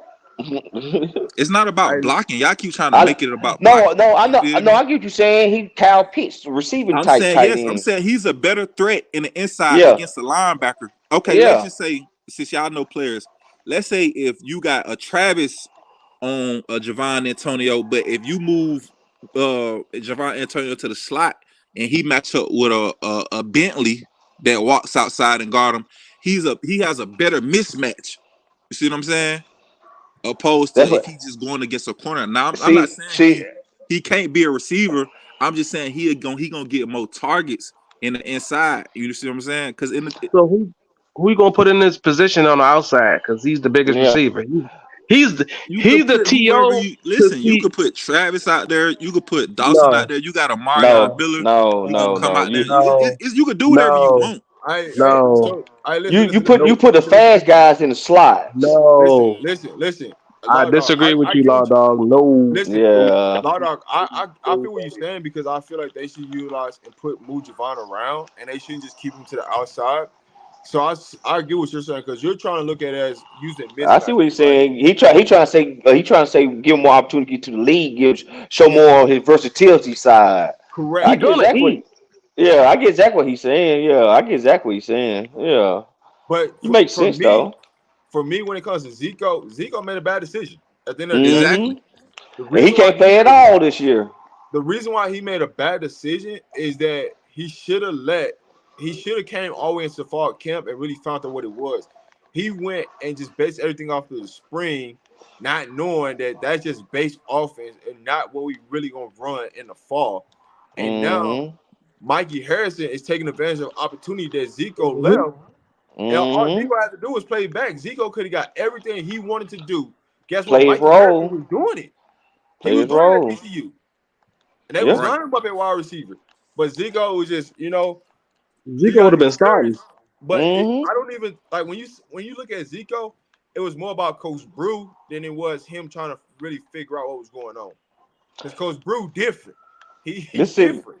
Think about it. If he stayed on Antonio and Zeke on the outside, like Florida State got them big old receiver with speed guys in the slot. They could be playing. They got too many toys up there, man. Sean Lewis got a field day. Y'all ain't saw all the receivers yet, man. That's why I said when we're time to play Oregon and USC, that's when we really gonna see CU at their best. You're gonna see Javon eat. Javon's gonna eat because not every week, Weaver and all them gonna catch all them passes, bro. It's gonna come down to matchups. But let me go back and answer somebody's question because I see somebody's question. I didn't forget about the question. I'm trying to figure out who is it from. Oh, Days to Come. Do you think it's smart for Underwood to come sit behind Shedeur for a year to learn and have the access to QB training that Shedeur has? One, Shedeur be already gone. Shedeur be gone by then. So Underwood can come in and just straight play. No, Rob, he could unless he reclassify. Unless he reclassify. Now that's different. I don't think he's gonna do it. I doubt he's gonna reclassify. I don't think he's gonna do it. If he do it, I'm saying I don't think he's gonna do it. I don't think he's gonna do it. But I don't know that other guy from Ole Miss, the one that went with Florida and Trent and reclassified going to Ole Miss. Y'all remember that guy? Yeah, I know you're talking about little young dude. I mean, Texas QB did the same thing. He came to Ohio State early so he can get the NIL. Quentin Ewers. But then with that, With that right there, though, you could transfer out of school too. Yeah, it's not impossible, but does it make sense? No, it don't make sense. Real It don't make question. sense. Yo, even if we don't get him, you still got Antoine Hill from fucking Georgia. But listen, we that's the other 4-star guy, right? We offer three. We offer three quarterbacks in the class of 25. We gonna get one of those three. And then you got Beckham. He's from Colorado. They gonna get somebody. Don't worry about that. No, where's it from? Fairview or Rob? Yeah. Y'all forgot though. They also got a transfer portal. who won't want them keys? Through that Mercedes. What y'all fail to realize is Danny O'Neal's coming next year, and he is a dog. That's why I said they gonna have fruit, so they're gonna have so much talent up there. It's gonna be unreal. I try to tell you, it's like the dynasty mode. You create your player, you create a player. You build dynasty mode. NCAA, you create your receiver and a quarterback. The quarterback on dynasty mode, Shador. Then you got your All-American Travis, and build the rest of them up. I ain't gonna lie, Rob. I feel like Cam Michael, he gonna commit. Him and his teammate. Where they from? They from Statesboro, Georgia. Yeah, South Georgia. Oh, that's Nick Williams type. That's Nick Williams. That's Nick Williams Peoples. Oh well, yeah. Oh. Okay, that's the Instagram I saw earlier. Yes. Oh yeah, they coming. Yeah, they coming. Yeah. You know why they coming? Because Nick Williams. Yeah. That Michael could play two ways. He could play corner and receiver. How about that DN? Can he play tight end and DN? That boy big. He's big. He country big. Gonna be playing both ways. I know that. That's a selling piece. Hey, Law Dog. He gonna play both ways, bro. What's his name? If I can look him up. I mean, you gotta realize, bro. What you seeing Travis Hunter do? He just make it look that easy. That shit. Yeah, that's once in a lifetime. Yeah, that's once in a lifetime generation talent. It's the reason it's only been done in like the stat he did. It's only been done in 20 years. Like, you know what I'm saying? It's been hella athletes. It's a few that can do it, but it's just like you gotta be your mindset. You gotta be always like that. You might can physically do it, but your mindset, your mentality, your work rate, you know what I'm saying? That shit all got to be there for it to, you know what I'm saying? For you to be that dynamic and lock in, you know what I'm saying? Man, you got to be special, man. You got to know two playbooks, man. You got to know defense and offense playbook. And I don't know how long Travis going to be able to do that. I don't know if he's going to be able to play like that all year. That's a lot of reps, bro. All right, listen. We got something in the chat. So this is interesting because I want to answer this, but I'm going to get it to y'all to answer. Coach Lewis might leave this year, especially if Shador continues this pace, and I think Shador is going to because Brett Barley. All right, Shador's not leaving. Shador's not leaving until 24, and Sean Lewis is going to give Coach Prime 2 years. And if there's no guarantee he give him 2 years though. I think that's part of the deal. Oh, he gave him his word. It's like, I can see that. He gave him his word, bro. Yeah, unless a big time job come open. Nah, I'm about to explain this whole situation right now. Coach Lewis is gonna be there for 2 years because Shador wants to make sure that he's there to seek out Travis to help him get to the NFL. Yes. It's not saying that Danny can't come in and play at a high level next year, but you got Shador Sanders. He don't need the money. He got NIL deals that can help him go to a long way. So it's a 2-year plan with this whole situation. Yeah, I get you saying makes sense. What Power 5 is really going to go out there and offer Sean Lewis? That's the real question because he wants a P5 job, and he's not going to take a P5 job. Let me ask you this. West Virginia coach on the hot seat. If Shador, let's just say Shador win the Heisman and Sean Lewis get offered the West Virginia job, I think he'll take that job. Yeah, he'll take a job like that. Now I say he'll take a job like that. That's West Virginia. That's Big 12 job. I don't know about that, right? Why? What's wrong with Virginia? Coaching job? Yeah, why not? West Virginia. He ain't gonna get the recruit. He ain't gonna get the recruit. I tell you, he try to get the right situation, SEC type job. So this is what you gotcha. Okay. This is what you gotta realize. Think about what's gonna happen right now. All these teams are moving conferences next year, right? So would it be smart to go to a team that just moved conference and you gotta change the whole landscape of your team and you not be able to get those type of players? Or would you rather wait till they got a year under their belt in that conference, and then you're able to get those players because now you're already recruiting for 2 or 3 years down the road. But because West Virginia already playing the Big 12. Right. But So why? You got to understand when it comes to recruiting, though, because all the players all the players Sean Lewis is recruiting right now, right? They're gonna end up coming to Colorado. They're not gonna flip to West Virginia. Nope. At least you can put yourself out there to know, like, hey, I know it's gonna be my last year. I'm recruiting this kid for this kid possibly to come to the school I'm going to next. It's a game. I just say this in my opinion. If as a coordinator, I mean, he left Kent State where he was at because he only had so much of a window. So of course you're gonna take the opportunity to go play coach for Prime. But I'm like, if you get offered that type job, you're gonna leave and you're gonna poach certain staff members. So let's just say Sean Lewis get the West Virginia job. He probably gonna take Brett Bartoloni with him and probably make him like the co-offensive coordinator. He's gonna take bits and pieces. That's just he's staying Coach Prime. Coach Bartoloni, he probably gonna go too. Bro. Yeah, he the next OC.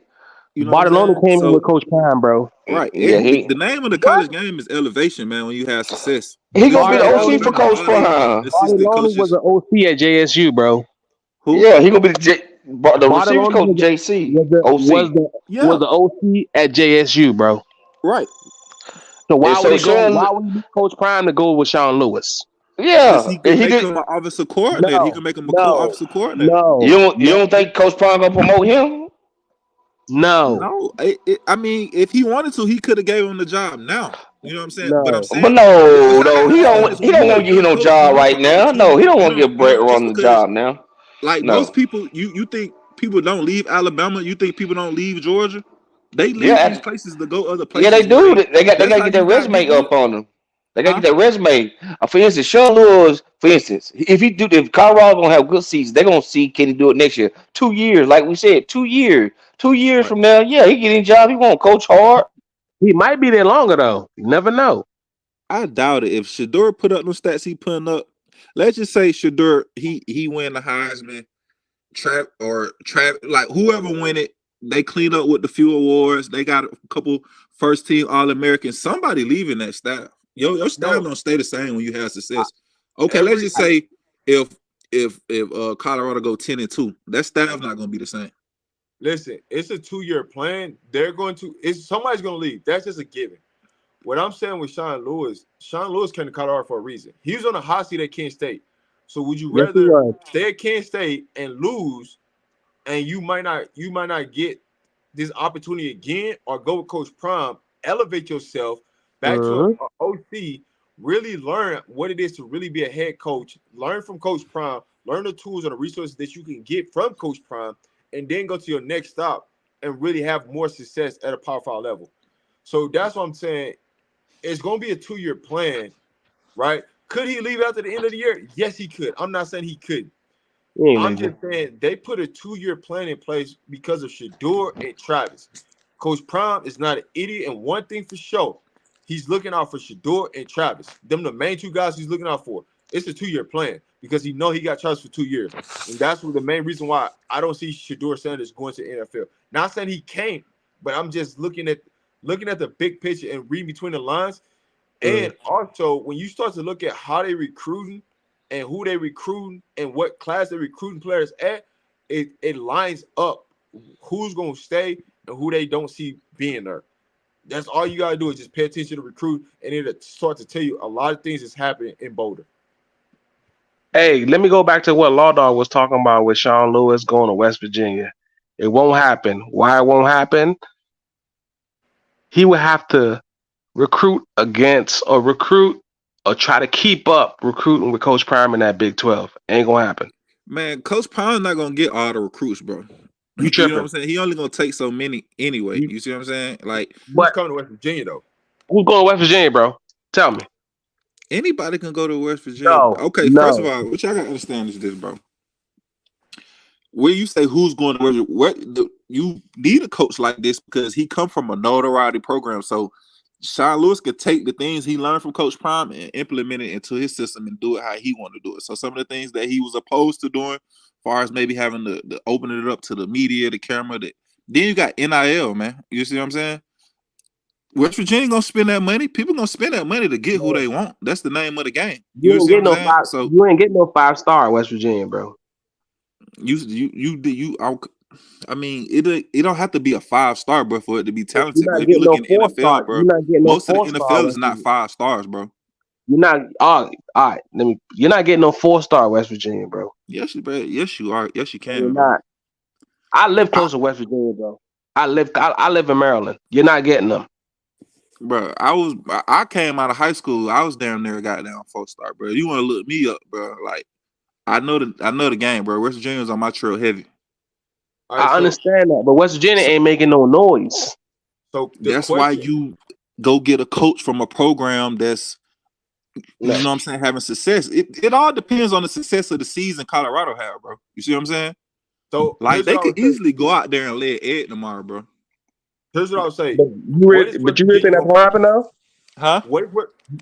Hold on, Zion. What is West Virginia gonna offer Sean Lewis? That's going. I just named that school because of the coach being on the hot seat. You see what I'm saying? Yeah, That's the only reason I said that school. It's multiple other schools that can come available where he could take a job. Yeah, you got to look at what schools are available, right? What coach on the hot seat, right? That's the number one, right? And then 2, what is that school gonna offer that he can't have in Colorado? A head coaching job. He could be the head man. This is your show. This is your shit. Listen, all right, so just peep this, right? Say he making $500,000 right now. I'm not sure what his salary is. I can go look it up. But just say he making $700. It's like 700.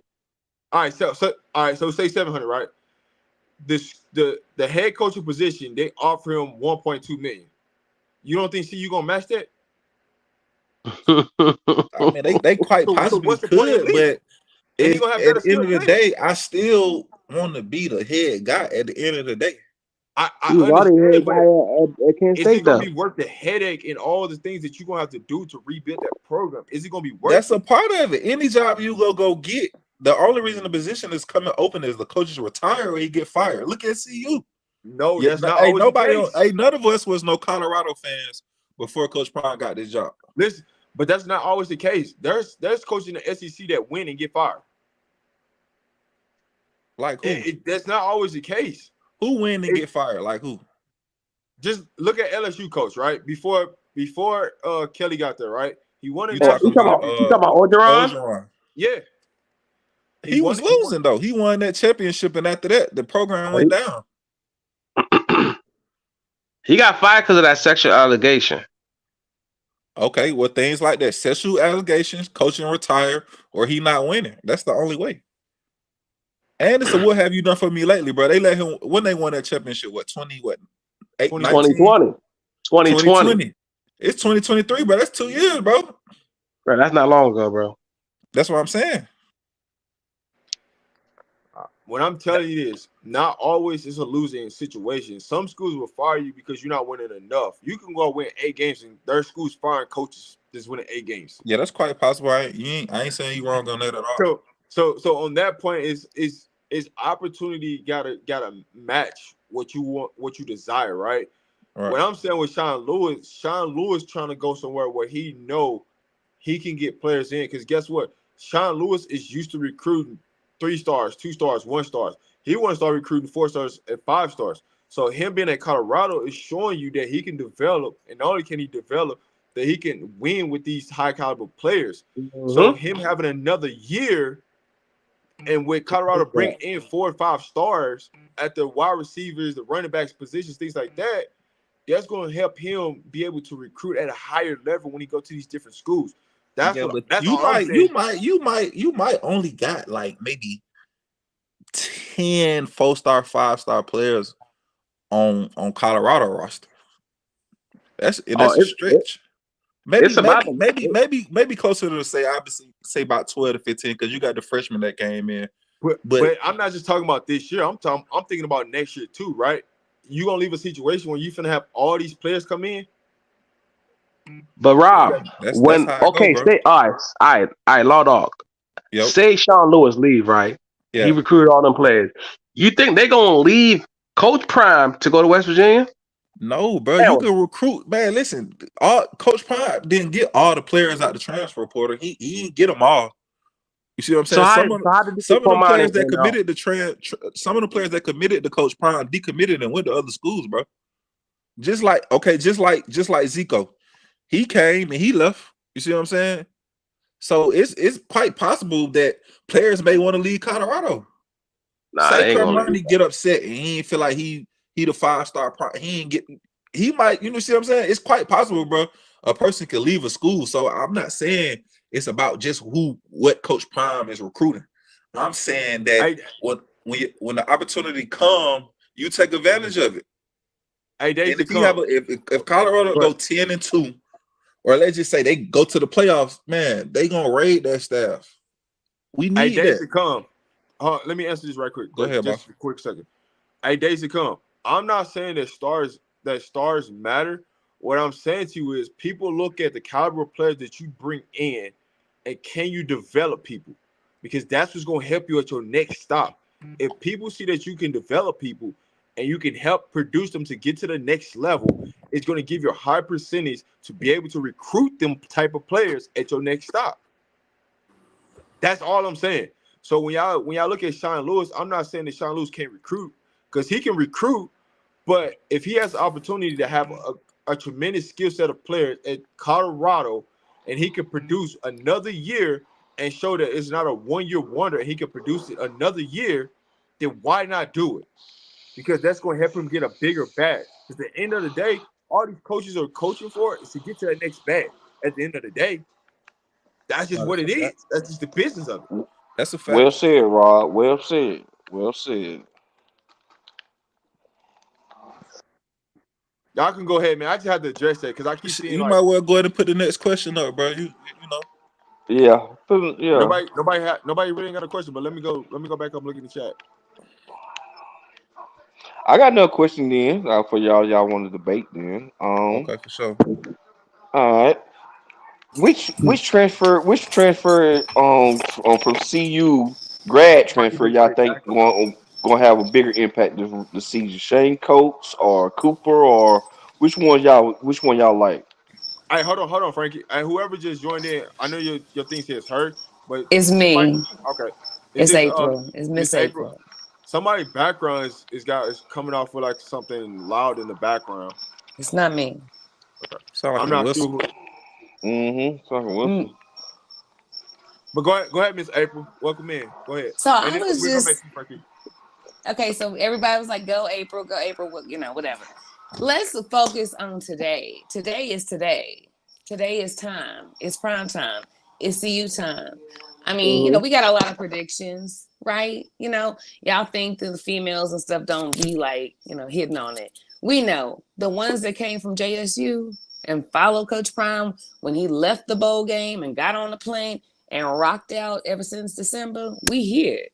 You know what I'm saying? Like, we're seeing, thanks to all of the Rob Demedias, the Life and Footballs, the Big Dog Chicos, all of them, well off.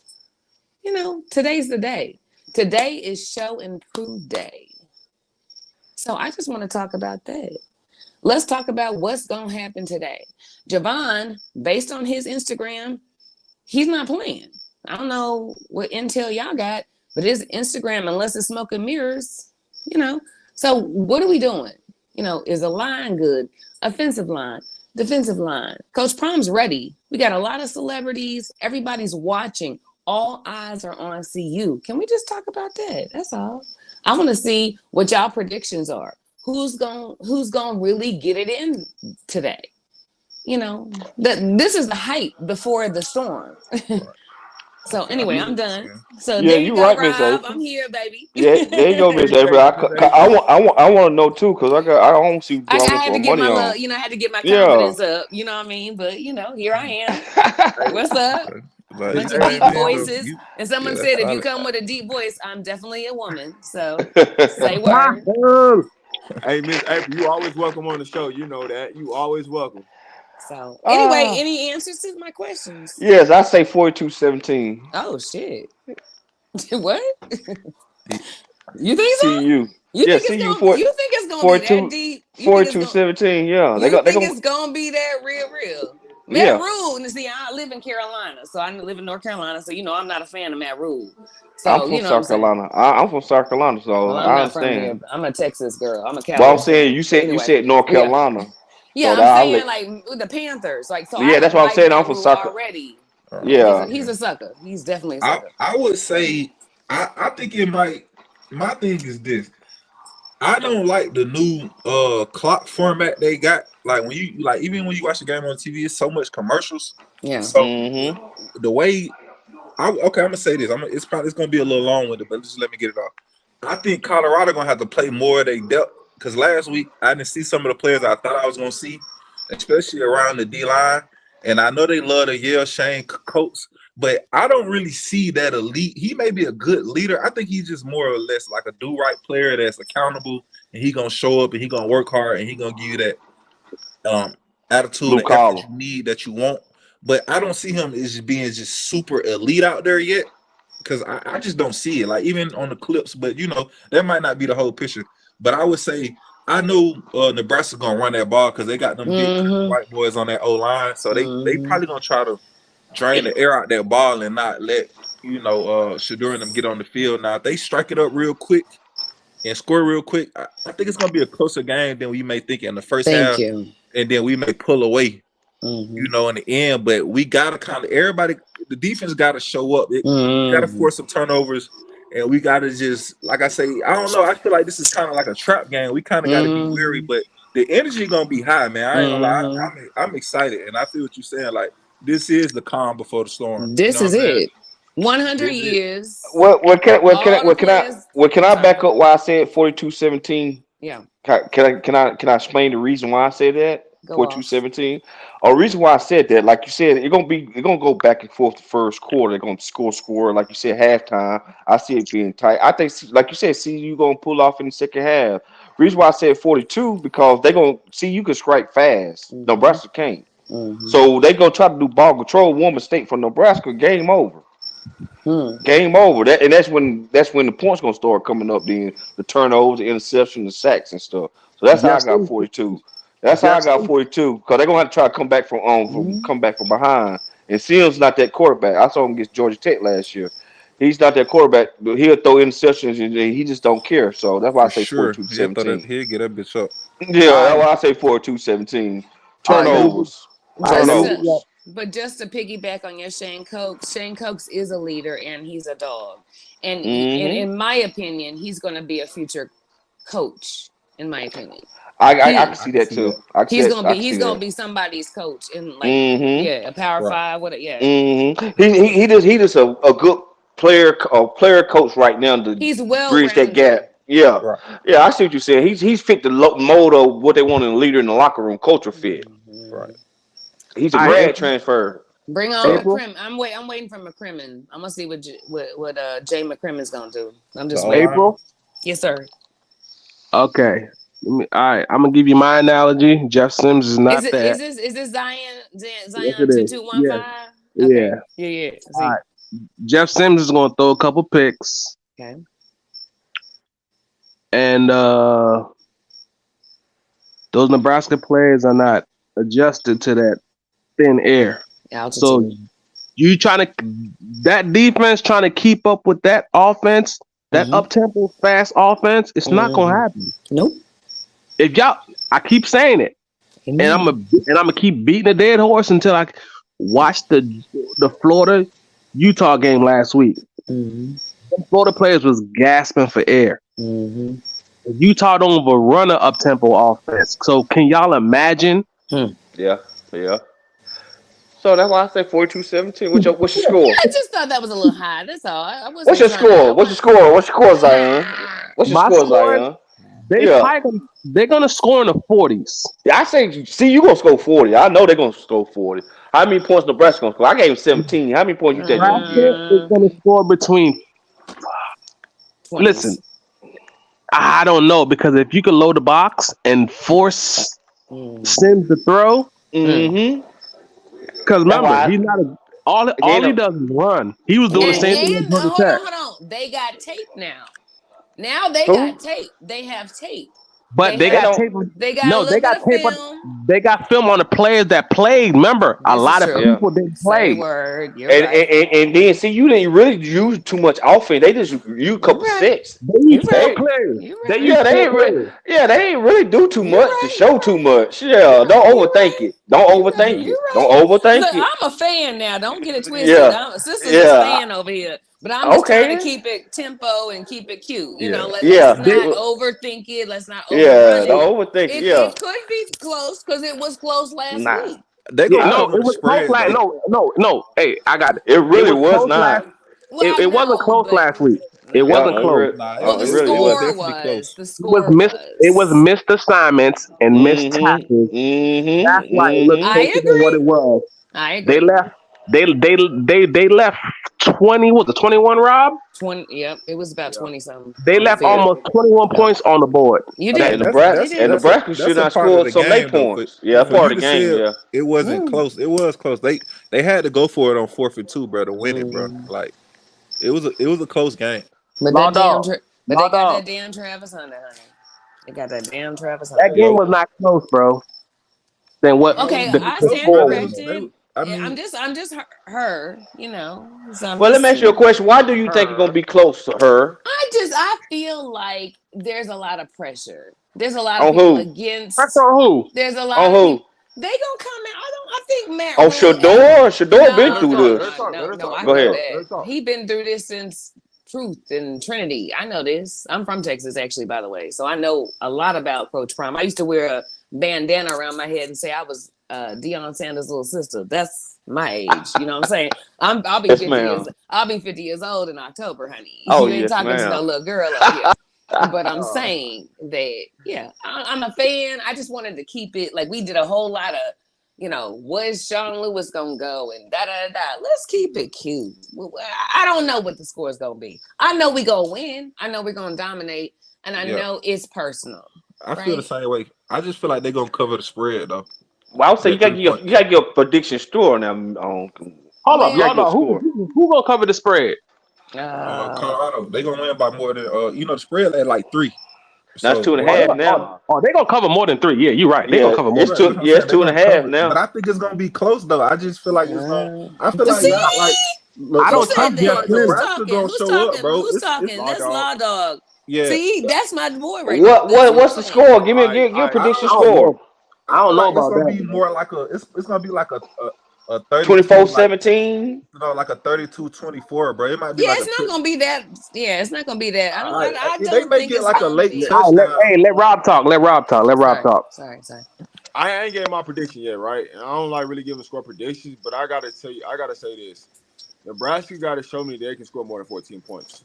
That's just More than 10. What you mean 14? More than 10. Listen, I'm giving them an extra 4 points just because a fluke play, you know what I'm saying, a fluke fumble or something. Mm-hmm. You know what I'm saying? You gotta keep that in mind. Anything is possible. We can't prepare for everything. Humans. Yes, we can try to say this or predict that might happen, but at the end of the day, they still gotta go out there and play. Mm-hmm. What I know, if it's me, right, you can guarantee Colorado's gonna score 21 points. Shedeur, they're gonna put 21. He gonna get 3 touchdowns. Some way, somehow, they're gonna figure out to get 3 touchdowns, right? Yeah. Now it's gonna come down to, all right, what else can we do? Outside of those 3 touchdowns, because Shedeur gonna give us at least 3. Shedeur is so locked in right now, and I don't think a lot of people realize, like, he's mad about last week. Y'all think that he's excited? He's really mad about last week because he know that he left plays out there which could have been a lot better. Knows where we gotta look at, and on top of that, the personnel is changing, right? Von Antonio's not playing. Now, how do you adjust? Because now you just put another speed player out there. That's exactly what you just did. You just put another speed player out there. So now what are you gonna do? Right? So there's gonna be some adjustments. They're going to try to get the running game going. Something they didn't do at TCU. So we gonna see tomorrow, right? At the end of the day, we ain't nothing but hours away. We ain't nothing but hours away from the game. Before you know it, the game is gonna be there. So we just gotta. Hey, I'm not gonna predict the score. I never do. But to me, Nebraska gotta show me they can put up more than 14 points. Nebraska don't want this game to be a shootout because it's not going to be in their favor whatsoever. Hell no. They ain't going to try to do that. All we got to do as our defense is step up and stop the run. We stop the run and force them to pass. We want Jeff Sims to make passes between 25 to 35 attempts. 25 to 35 attempts, we win in this game in a blowout. Because he's going to turn the ball over. Yes, he will. And Travis dropped it over, but Travis dropped three. Travis dropped 2 picks last week. Yeah, he did. Oh, he's learned. He's not. He won't do that again. Yeah, it's a rivalry. It's a rivalry for Nebraska too, bro. They ain't gonna just come in that bitch and try to lay down, bro. They want to spoil that shit bad. Hey, Law Dog, I understand that, but it's that thin air that I'm telling you about, bro. The real question, but you got to play through that, bro. You know what I'm saying? That's a part of the game. You can't change that. Florida game last week. Hey, I got a question for y'all. Here's the question: how many times are they gonna throw at Travis Hunter this week? I won't say below 5. Negatory. I won't say less than 5. Less than 5 attempts. Man, 2-man coverage. Law Dog. I don't even think he gonna throw that bitch that much. He may have he gonna have, man, if they gonna throw it, bro, it's gonna be dink and dunk type shit. But I don't think he's finna try to stretch the field on no Travis Hunter side. Yo, Jeff Sims had 20 carries last week. 20. Yeah. How many pass attempts did he have last week? Like 14. If I said it's gonna be a dink and dunk, play action, get it. That's what I'm saying though. That's why I said is see you get up 14, he got to throw the ball then. That's when turnover. That's why I say 42-17. Yeah. Remember now, if the score is anywhere near 42-17, I'm gonna come back and say, Rob, man, I was right. Yeah. I respect because I'll win my money in the game. Nebraska got better players overall than TCU though. Smoke's gonna be on the scene, so. Oh yeah, Smoke's playing. That period. Yeah, he's coming. Welcome in, Connor. I know you're a Oregon State Beavers fan, but welcome in. Let me ask you great than TCU. Let me ask you a question. Who's their favorite player on the team? I'm gonna say my favorite player is I like what's my man's name? Oh God Almighty, Bishop. Slash. You forget his name. You don't even know his name. I like Thomas. Slashers. I like Slasher. 18. Slusher. Please say his name right. Man, Slasher. Not Slusher. Not Slasher. What my man was saying on TV? What he saying on TV? Slusher. So that's why I was saying. And he's out. I'm saying that's one of my favorite players because he's one of the quiet guys. He just going to do his job. That's it. He talks shit. I know that, but he doing that do his job. Bishop Thomas. You just like him because he was. Why you like Bishop Thomas? He's a dog. What do you mean? Did you see what he passed? But he really don't play on a D tackle though. He really didn't get the game on D. One play. How many plays did he play on D tackle? That's what I'm asking. I can't say how many plays he played. No, he played a lot last week. He played a lot. Oh, okay. But, I'll tell you this. Somebody I like to see play is Savell Smalls. Yes. Yeah. I want to see what I want to see what Smoke. How about Harris? How about Harris? Devon Harris, 33. Yeah, I like to see him play too. Like I said, they gotta play more. They gotta play more of their players, man. You don't go get all them players and all them. D.B. Harris played last week. Played at other schools. Yeah. But you know what? You gotta wait till. That's why I say that USC and Oregon game. That's where you start seeing them guys like that. You gonna see him. Rob been saying it. You don't want to wait till them games to see what they I guess because them guys just now came in late. That's another thing also too, condition wise also too. You ever heard of self-preservation? That's what that is. I'm telling y'all this right now. Over these next 2 weeks, you're going to see a lot of players play. I've been talking about Savell Smalls all week. His best attribute is run stopping. Like stopping runs his best attribute. So expect him play this week because that's one of his best attributes. His best attribute any rushing the passes is really stopping the run. Stopping the run. He's a big body. He's thick. Yeah, I would say he's a thick body. Yeah, you gotta look at the more thicker DNs this week. About like 49. 49. What's his name? 49. Taj. Yeah, them thicker guys gonna play the more this week. Like a guy like McClain. Taj is 40, not 49. McCrimmon. 49. That's Taj Austin. That's Taj Austin. Yeah, 49. Austin. No, I'm tripping. Oh, he's a dog. Yeah, I'm saying more the thicker DNs this week. Oh yeah. Like what's my man who from Maine who got ran over? He probably ain't gonna get to play that much this week because they run the ball. Yeah, yeah, they run the ball this week. They ain't gonna drop a pass coverage like he this gonna play, week. man. He played a bunch of snaps last week. Like I'm saying that's last week. You gonna get ran over. You gonna miss tackles. I'll tell you who need to be out the game though. Bentley, they might need to start with it. Thank you, Law Dog. Law Dog. I said it about an hour ago. So, and I love April. April. I got bashed last week by the chat because I went against Bentley. I went against Bentley too, baby. I did too. And I like Bentley.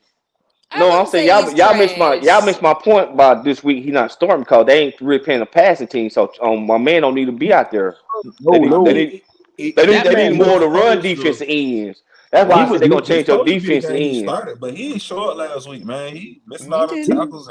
He was missing all them tackles. Which one you talking about? Bentley. I'm talking about Bentley. Yeah. I'm talking about the DN. I'm talking about who gonna start DN tomorrow. Raw, who you got starting DN tomorrow? Oh, DN. McClendon who the DNs tomorrow? McClendon and JD. On the run defense, you gonna start McClendon out there? Yeah. Yeah, okay. You're not gonna bench players based off a specific what I offense. will say though, here's what I will say though. Personnel. That's what I'm saying. Go ahead. You're gonna see a rotation of McClendon, Savell Smalls, DV Harris, and JD. That's gonna be your top four, right? Alden Walker's Kyrie make So no, let me take that back. Because see, what it really gonna come down to is Taj Austin and D-Mac. That's what it's really gonna come down to. Taj Austin is a dog. Taj also got to be out there for the run stop. Taj got to be out there for run stop. He'll thick D in. He got to be out there for the run stop. That's all I'm saying. You got to match your personnel this week now. But he got to stay healthy though. But personally, if it's me and it's me out there and I'm Nick Williams, I'm probably gonna start JD and Taj Austin. If I'm Coach Hart, I'm starting Juju. More Kennedy and Cam. That's my. I can see that. Isn't that beautiful that you have options though? I can see that. Yeah, that's why I said. How many teams have this many players that are options? You have options. You have dogs. A lot of teams. Top 25. The top 25 teams in the country. You know what I'm saying? But we're rebuilding. The top 25 teams in the country. Georgia, Bama. Okay. Top 25 teams. Okay, but we're up and coming program, right? And we doing the damn thing, and we adjusting, right? So at the end of the day, you still have options. Y'all said 2 other people over here and 2 old people.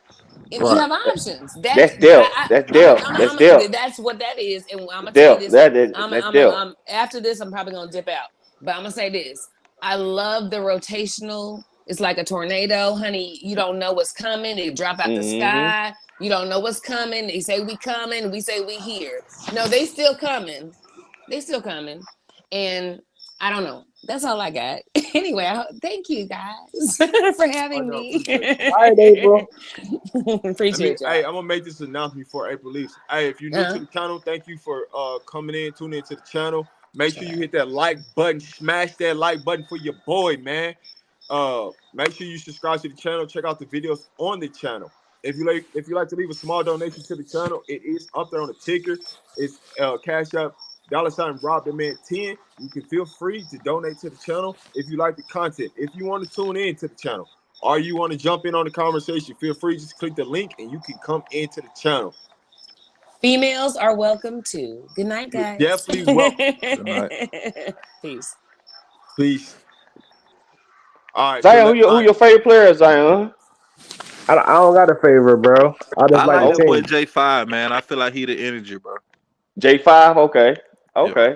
Who else online? That's why I wanted to see. So back to Connor's question, right? Because he had a question for y'all. He says, "Does Nebraska pose a more threat than TCU?" For sure. Yeah, I'm about to end this live for probably about like 5 minutes. So I know everybody's late because I got to do my pregame show in the morning. So we got like 5 minutes left for the show, man. I appreciate everybody tuning in. Law Dog, you said they are?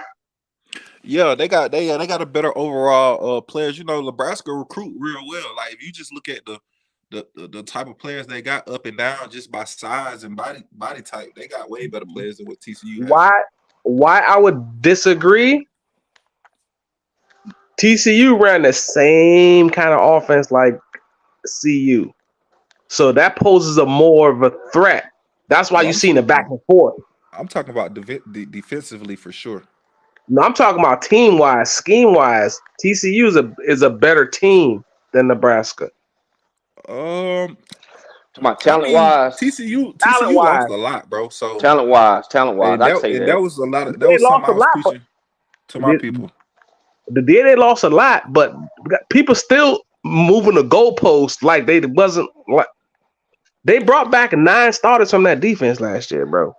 See with that right there, TCU's got to play another team. If they play somebody else and score and do good, they're gonna sit there and say, "Oh, that win against TCU really look good." Not so you, Law Dog, not you, but a lot of people moving the goalposts like, "Oh, they not good, they not good." Like people wasn't talking about 21-point spread for the whole spring. Yeah, I mean that was outrageous, but like that 21 spread, that shit was crazy. But like I said, even when I went and watched TCU practices, I just didn't see what I didn't see it either. I just didn't see it. And then, but like I said, Nebraska, like I say, they look better to me. Like the eye test, they defense did only allow 10 points, bro. But and Minnesota's quarterback trash, turned bro. that bitch over a bunch. But Minnesota's trash. I mean, you can't just say everybody trash, bro. Everybody not trash, bro. You know, because you could be 6-6 and go to a bowl game, so it don't necessarily make you trash, bro. You could be, you know, you might not have as much talent as all the other schools, but you just not trash. You see what I'm saying? Because it's like you can have a 6-game winning streak, bro, and lose your next 4, bro. You feel me? Like, so it's give and take, bro. And then it's so early. Like you got to give credit where credit due, bro. Now Jeff Sims, he trash, bro. Because I've been watching him since at Georgia Tech. Listen, so, I'm not gonna say Minnesota is trash, but they QB played horrible. The QB is horrible. Right. Even that ball he threw when the dude had to throw his toe drag, bro. He shouldn't have had to deal all that, bro. Yeah. But that was a hell of a catch. He threw that bitch way too high in the sky for no reason. But that was a hell of a catch, though. You can't front. He had to catch it like that. That's the only way he was gonna catch that bitch. That was a hell of a catch. There you go, great catch. So who y'all got on Alabama, Texas? Ooh, I got to take the Tide, bro. Championship pedigree, bro. Texas don't play defense, bro. They played defense against Alabama last year, though. Mm-hmm. Yeah, they did. If QB1 didn't get hurt, if Quinn didn't get hurt, Texas might would put an upset last year. Man, you know Nick Saban beat up on his former assistants, man. I'm not going against Nick Saban, bro. So y'all saying you have to, but I'm just saying it was a lot. That game was a lot closer than a lot of people think it was. If Quinn didn't get hurt last year, they might have upset them last year. I think the total good in that game. If y'all bet total, you heard you said Rob might have. It was close, bro. It looked like Texas was gonna win that bitch because Quinn, he looked like he was having his coming out party. Yeah, and then he tore up his shoulder. If they knock out Quinn this year, Texas got that backup quarterback this year. I tell you that. Yeah. He ain't ready. Hey, come on, Archie Manning. He ain't ready. Come on, Archie. Archie ain't ready, bro. Archie not ready for that. Who else a good matchup? Who else a good matchup this Saturday? Who else y'all look forward to seeing? I'll get +3 on Alabama this week though for that. It's 7. It's 7. Miami and Texas A&M. No, I'm saying what I would give. I ain't saying what the spread is. I'm saying what I would give. Yeah, Alabama at home, so you got to at least give them at least more than 3. Hey, who Georgia play this week? You got Miami and Texas A&M. Ah, that's a good one. Give me Texas A&M. I don't trust Mario. I don't trust Miami. That Coach Hayes team, I don't trust them. No, it ain't because it's a coach. I don't trust Van Dyke. He is trash. Yeah. I don't trust that every quarterback trash. You see Van Dyke play? Yeah. Hey, listen. 1 year he good, next year he ain't good. This year he might be good. I don't know, man. I'm trying to figure out what we getting from him. That's all. I'm trash, man. So y'all saying, but listen to this though. Texas A&M paid all them boys that money, so them boys got to show up sooner or later. They all know. They all transferred. Nah, the D linemen, they still there. Coach Hayes in the building, baby. What's happening? Hey, Coach Hayes, hop on. Coach Hayes, hop on. Yeah, give us a round trip on Texas A&M Miami. Nah, I want Coach. Hey, Rob, don't log off yet. I want to talk trash to Coach Hayes. Coach Hayes, hop on. The link's in the chat right now. It's in the chat. Hop on, Coach Hayes. I'm ready for this smoke. I am ready.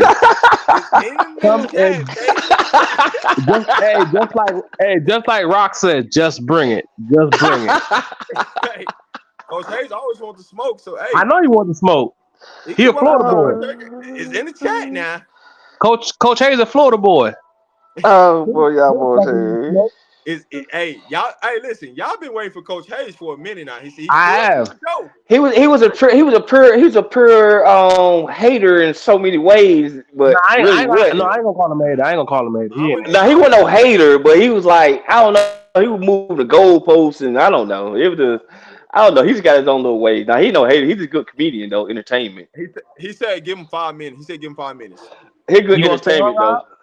Rob, you gonna stay on? Yeah, I'm stay on. All right, cool. Hey, who this is right here? Zion? Yeah. I'm always on. Hey, listen, Zion, what you got? What you gonna say to Coach Hayes, man? I'm gonna talk my mess, man. But really, I'm gonna ask him who you think gonna win between Miami and Texas A&M. Even though I know who gonna win, Zion? Texas A&M, bro. I don't trust Van Dyke. They gonna cover the spread. What's the spread? 4. Definitely. They give Miami 4 points too. I got the money line on that game. You got the money line. Game. I'm playing the money line. What's the next game? We got FAMU versus USF. FAMU. I'm going. Yeah, FAMU versus USF or UCF. Man, USF. South Florida, man. I got them upset. Give me USF. Give me USF. Hell no. Hey, give me FAMU. Tripping. I'm tripping. I'm going FAMU. USF been trash. Hey, Rob, I don't know if they're gonna do all that now. They ain't gonna smack them boys. I don't know about that. Law dog. USF been garbage, bro. Nah, they garbage, bro, but they still D1. They still D1. That's why I said they ain't gonna just let FAM beat them now. They let FAM beat them. They Hey, only win, bro. Hey, listen. Y'all better go turn that tape on FAMU. FAMU put belt to ass last. FAMU put belt to ass. That's just stable. If South Florida lose to FAMU, South Florida gonna lose every game and get their own every game on the schedule. I know what they record last year. Trash. I don't know. Trash. Why you think Jimmy them got up out of there? Yeah, Jimmy them. They won one game. One game last year. You know, one game last year. They was garbage. He was up for that job. I don't know why they didn't give it to him. They sleep. Hey, I would did everything in my power. All I know, FAMU put belt to ass to JSU last week. Well, what about this one? Jackson State versus Southern. Who y'all got? I got Jackson State. JSU. I'm going Southern. I got Southern, bro. Southern at home. Jackson State. They ain't got no quarterback like that. Yeah, they that 7th year guy. Yeah, he ain't it. Jason Brown, man. Listen. Let me ask you a question. I'm gonna say good. You watched football last year. Virginia Tech was terrible last year. He didn't even get to play now snap, and he was up there. Why is that? The man been in college almost a decade, bro. Yeah, he ain't got it, bro. Listen, Southern. Listen, I'm gonna say this. When Jackson State went down to Southern, when Coach Prime was sick, and when he first got sick, Shador and Shador giving him that work. Yeah, Shador had to come back and score at the end, so they ain't got Shador this year. Southern gonna win that. Write this down, Rob, before we have a count on this. Hey, Frank, hold on. Frank, hold this up at any time. It's recorded. Pull it up. Frank, hold on. Hey, Frank, hold on, Frank, hold on. Hey, Rob, you really going with Jackson State after what's the name put belt to ass? I'm going with JSU over Southern. You tripping? They could beat JSU. No. Belt to ass.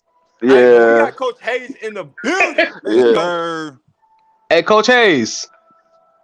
Do you want smoke? I want the smoke, bro. I want all the smoke. I want the smoke, Let's get it Coach. going, Coach. What's up, fellas? How y'all doing, man? What's going on, Coach? What's Hey, up, Chilling, Coach? man. I'm chilling, bro. What's going on with y'all, man? I'm down in Miami, man, getting ready for this game, man. That's it. that's what we talking about. How much your You ready for Hurricanes y'all gonna to do? lose? I couldn't hear you. What'd you say? I said y'all getting ready to lose. I like that. You know I But gotta talk my trash, hey. I'm finna put you finna get on the second version of the shirt, dog. I gotta get you. You was a hater. Hey, Coach Haynes, let me ask you a question. Y'all think y'all can cover that 4-point spread tomorrow? Be honest with you, man. It's all on how Tyler Van Dyke play, man. Like I said in my shows, bro. If this game right here is gonna make or break Tyler Van Dyke's college career and his future in the NFL. He got it. Like I said, he was 2021. He was Tyler Van Dimes. 2022, he Tyler Van Dam. Now we're gonna see which one he gonna be. Yeah, because I was telling the boy, Texas A&M got them that defensive line, that defense they got. They still got guys over there. So if Miami can win this game, they really will prevail y'all as a program up on the rise, especially what Florida State did last week. And I tell them straight up, bro. I mean, Mario Cristobal need a signature win by now. You got Mike Elko at Duke that knocked off Clemson. You got, of course, Deion Sanders knocked off TCU. I mean, shit. If Mario Cristobal, this is his turn, dog. This is his opportunity to get a signature win, and he needs this for just for the community, for his recruiting, for all that, man. And if he don't get it, man, if he don't get it, I mean, because Clemson lost to Duke, a Duke win don't hit as hard. Right. You know what I'm saying? Yeah, Coach. This to see if Miami gonna turn that corner, because Miami will pull a Miami and just do some straight bullshit for no reason at all. Hell yeah, we'll call a timeout right after halftime. Yeah, real. Hey, Coach Hayes. Yeah. Could you imagine Coach Prime as y'all head coach? Oh man, I would have loved it, bro. Like I'm telling you, like I was pushing for when the Lane Kiffin Mario Cristobal was up, I was pushing for Lane Kiffin because he's just exciting. I think Prime as well, dog. Like I said, I mean, I heard y'all talking about I moved the goalpost. We could talk about that in a second, but I have to be honest. I think I've been very consistent with my arguments about Colorado. And I don't think I've changed the goalpost. Be honest, if y'all feel that way, you ain't changing. No, when people saying I'm moving the goalpost. I've been, like I said 6-6. They beat one of my 6, so I give them 7-5. That's where I am right now. Hey, Coach. Hey, Coach. I got something to say about that. I think what it is about your commentary, other people's commentary, Coach. I feel like we get to watch our team more closely than everybody else, so we naturally feel like we in it. You know what I'm saying? It's more than just being like just a fan. Like we seeing the players they eating.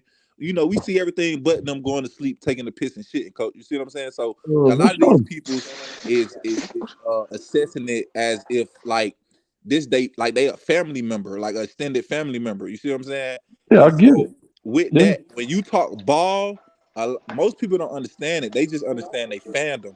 And so when you talk, hey, well, your left tackle or your right tackle, he don't do this. Your linebackers don't fill gaps. They don't understand that talk. They just take that as hate. And when you give it to them straight how you do, they don't understand it. So they just say, "Well, Coach, you moving the goalpost. I don't really. It ain't like that. What you saying? Because you said some things where I'm like, it could go either way. But you did say we was gonna lose that game and we won that month. And I surely did say that. And listen, I'll be clear. Like I said, I surely do. And I also said this. I also said that I knew it was going to be a closer game. And I said I think TCU may even win it by a late field goal. I've said that in one of my shows. I don't know if y'all remember that.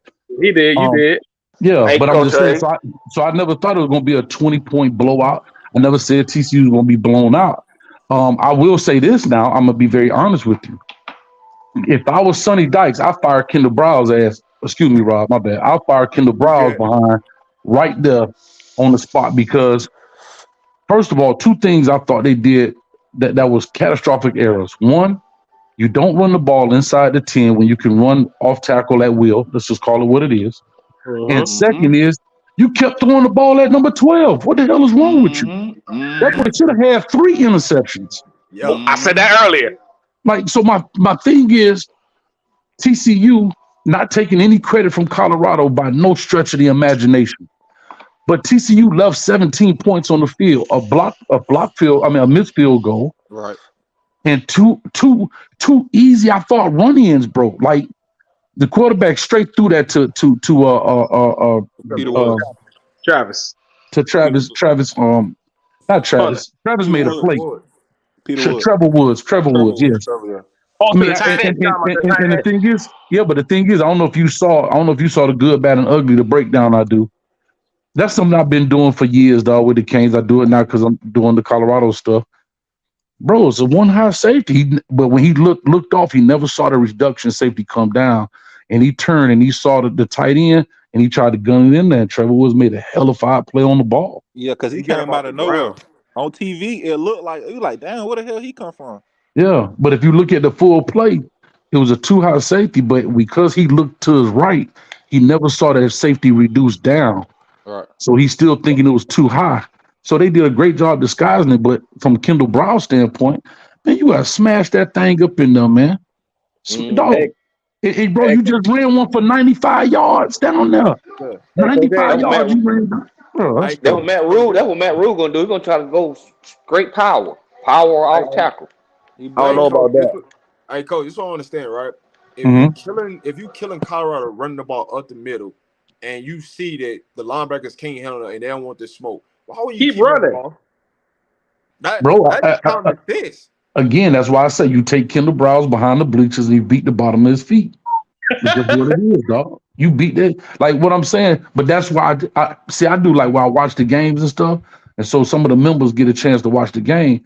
And I was just saying before they scored, I said, bro, these coordinators get in their own way all the time because they want to prove that they're this passing guru. So when they go to these clinics and these media pundits can talk about how flashy and how dashy their offense is, sometimes, dog, you just got to get nitty gritty with it because that's what they're giving you, bro. Like the strength of Colorado is their secondary. And why you keep messing with 12? Like if I'm going to throw the ball at anybody, it ain't going to be 12, dog. I still throw it 3 though. I still throw it 3 before I throw it 12. I'm not gonna, but even that, and then on offense, that 3rd and 17, you didn't pressure Shedeur, which I thought he did an excellent job facing, like, looking down the barrel, people barreling down, he's still delivering great passes. But then you don't even double 12. No, if anybody gonna beat me, it ain't gonna be 12. You got Jimmy Horn, which he played a great game, but Jimmy Horn gonna have to beat me. Weaver gonna have to beat. It ain't gonna be 12. You are not gonna have me on your damn poster. Hell so no. What about Dylan? Because he was sliding. Yeah, but but again, from a Dylan standpoint, they just did a great job with mismatch. Like I said in the video, I don't know if you guys had to see it. Bro, you got fat number 6 or whatever, 0, I can tell his number. The linebacker. Come on, bro. Like that scheme right there. That was a scheme play right there. Good scheme play. That's why I was telling them guys, Coach Hayes, like last night, did you watch Detroit Lions and Kansas City with how they were doing Gibbs out the backfield? Man, I had the 8-hour show. I do an 8-hour, like I call it the YouTube takeover with, like the U. And we do an 8-hour show, man. We bring all the Miami Hurricane YouTubers on, and we just kind of have a marathon. But now I didn't get a chance to see. I was looking at the update, but yeah, man, Colorado played a great game. They definitely got some things to fix on defense, I think. And that is maybe the stronger side of what Nebraska brings.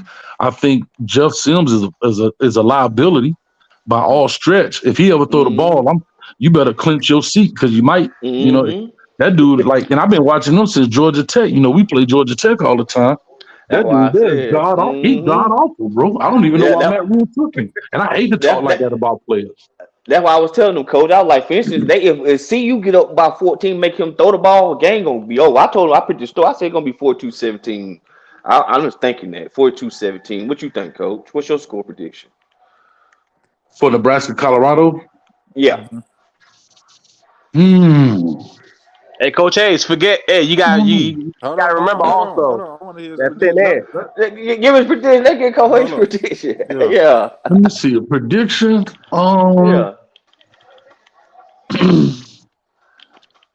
don't know, bro. Because it's interesting to find out how they're gonna fix the defense from the run perspective, and how bad Jeff Sims gonna be with the damn ball. That's why I said is they get up 14, he got to throw the ball. They can't run it. So, Coach, I'll let you know our defense is gonna look a lot different this week versus last week because they actually gonna let Juju Mitchell play this week. Demore Kennedy will play this week, and then they changed some things on our defensive line. So, our defensive line and our linebackers gonna be a lot different this week. Demore Kennedy didn't play. Why he didn't play?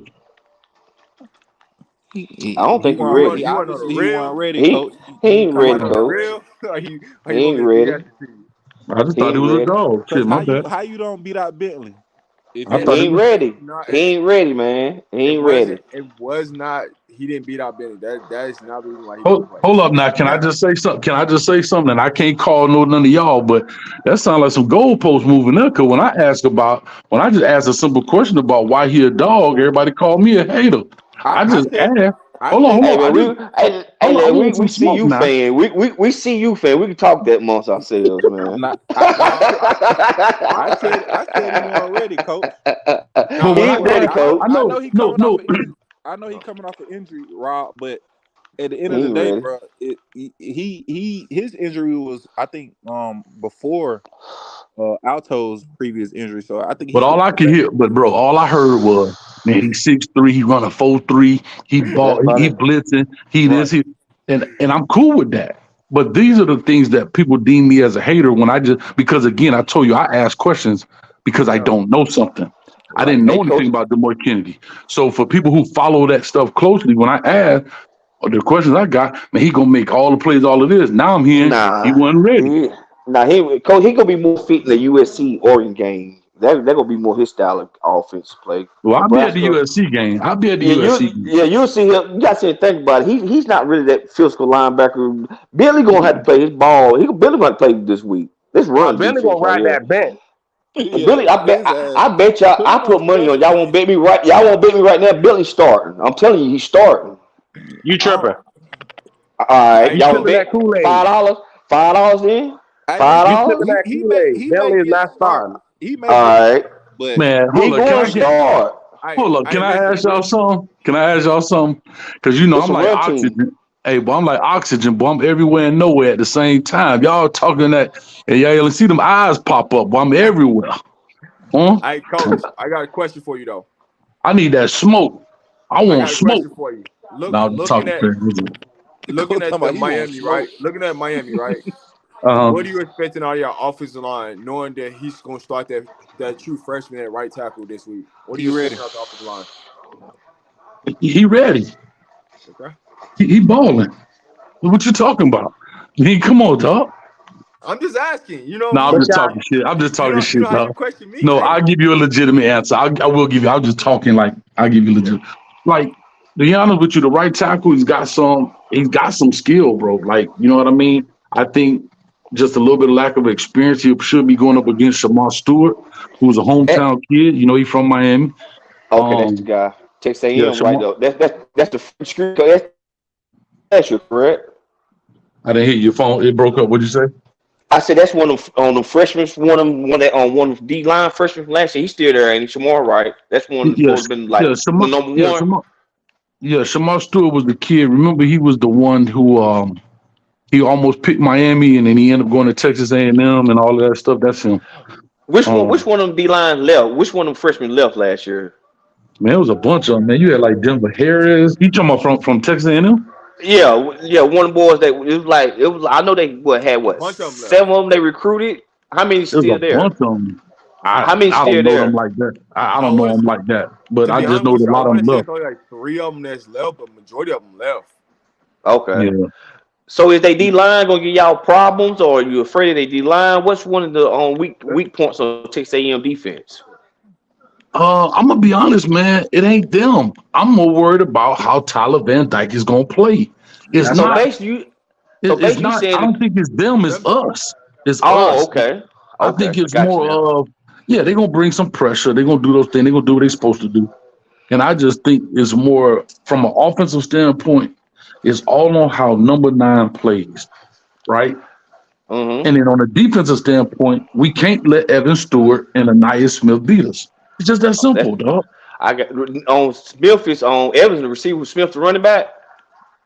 No, Anaya Smith is number 0. He played receiver, running back. He played a little bit of everything. Okay. He was that 1-2 punch with A-Chain last year. It Okay. was 2 of them, like number 6 and 0. So basically, this game right here gonna come down to pressure on your quarterback. So, okay. So basically, if he could be game manager, y'all can win the game. That's basically what you're saying, right, Coach? No, what I'm saying, he can't be a game manager. He got to be a guy. Because, see, football ain't like that anymore, bro. Like, football, you got to play. Like, game manager, like fish. No picks, just doing all the right things. That's what I mean by game manager. No, because I'm going to be honest. I wasn't impressed with him with Miami, Ohio. He ain't throw no picks.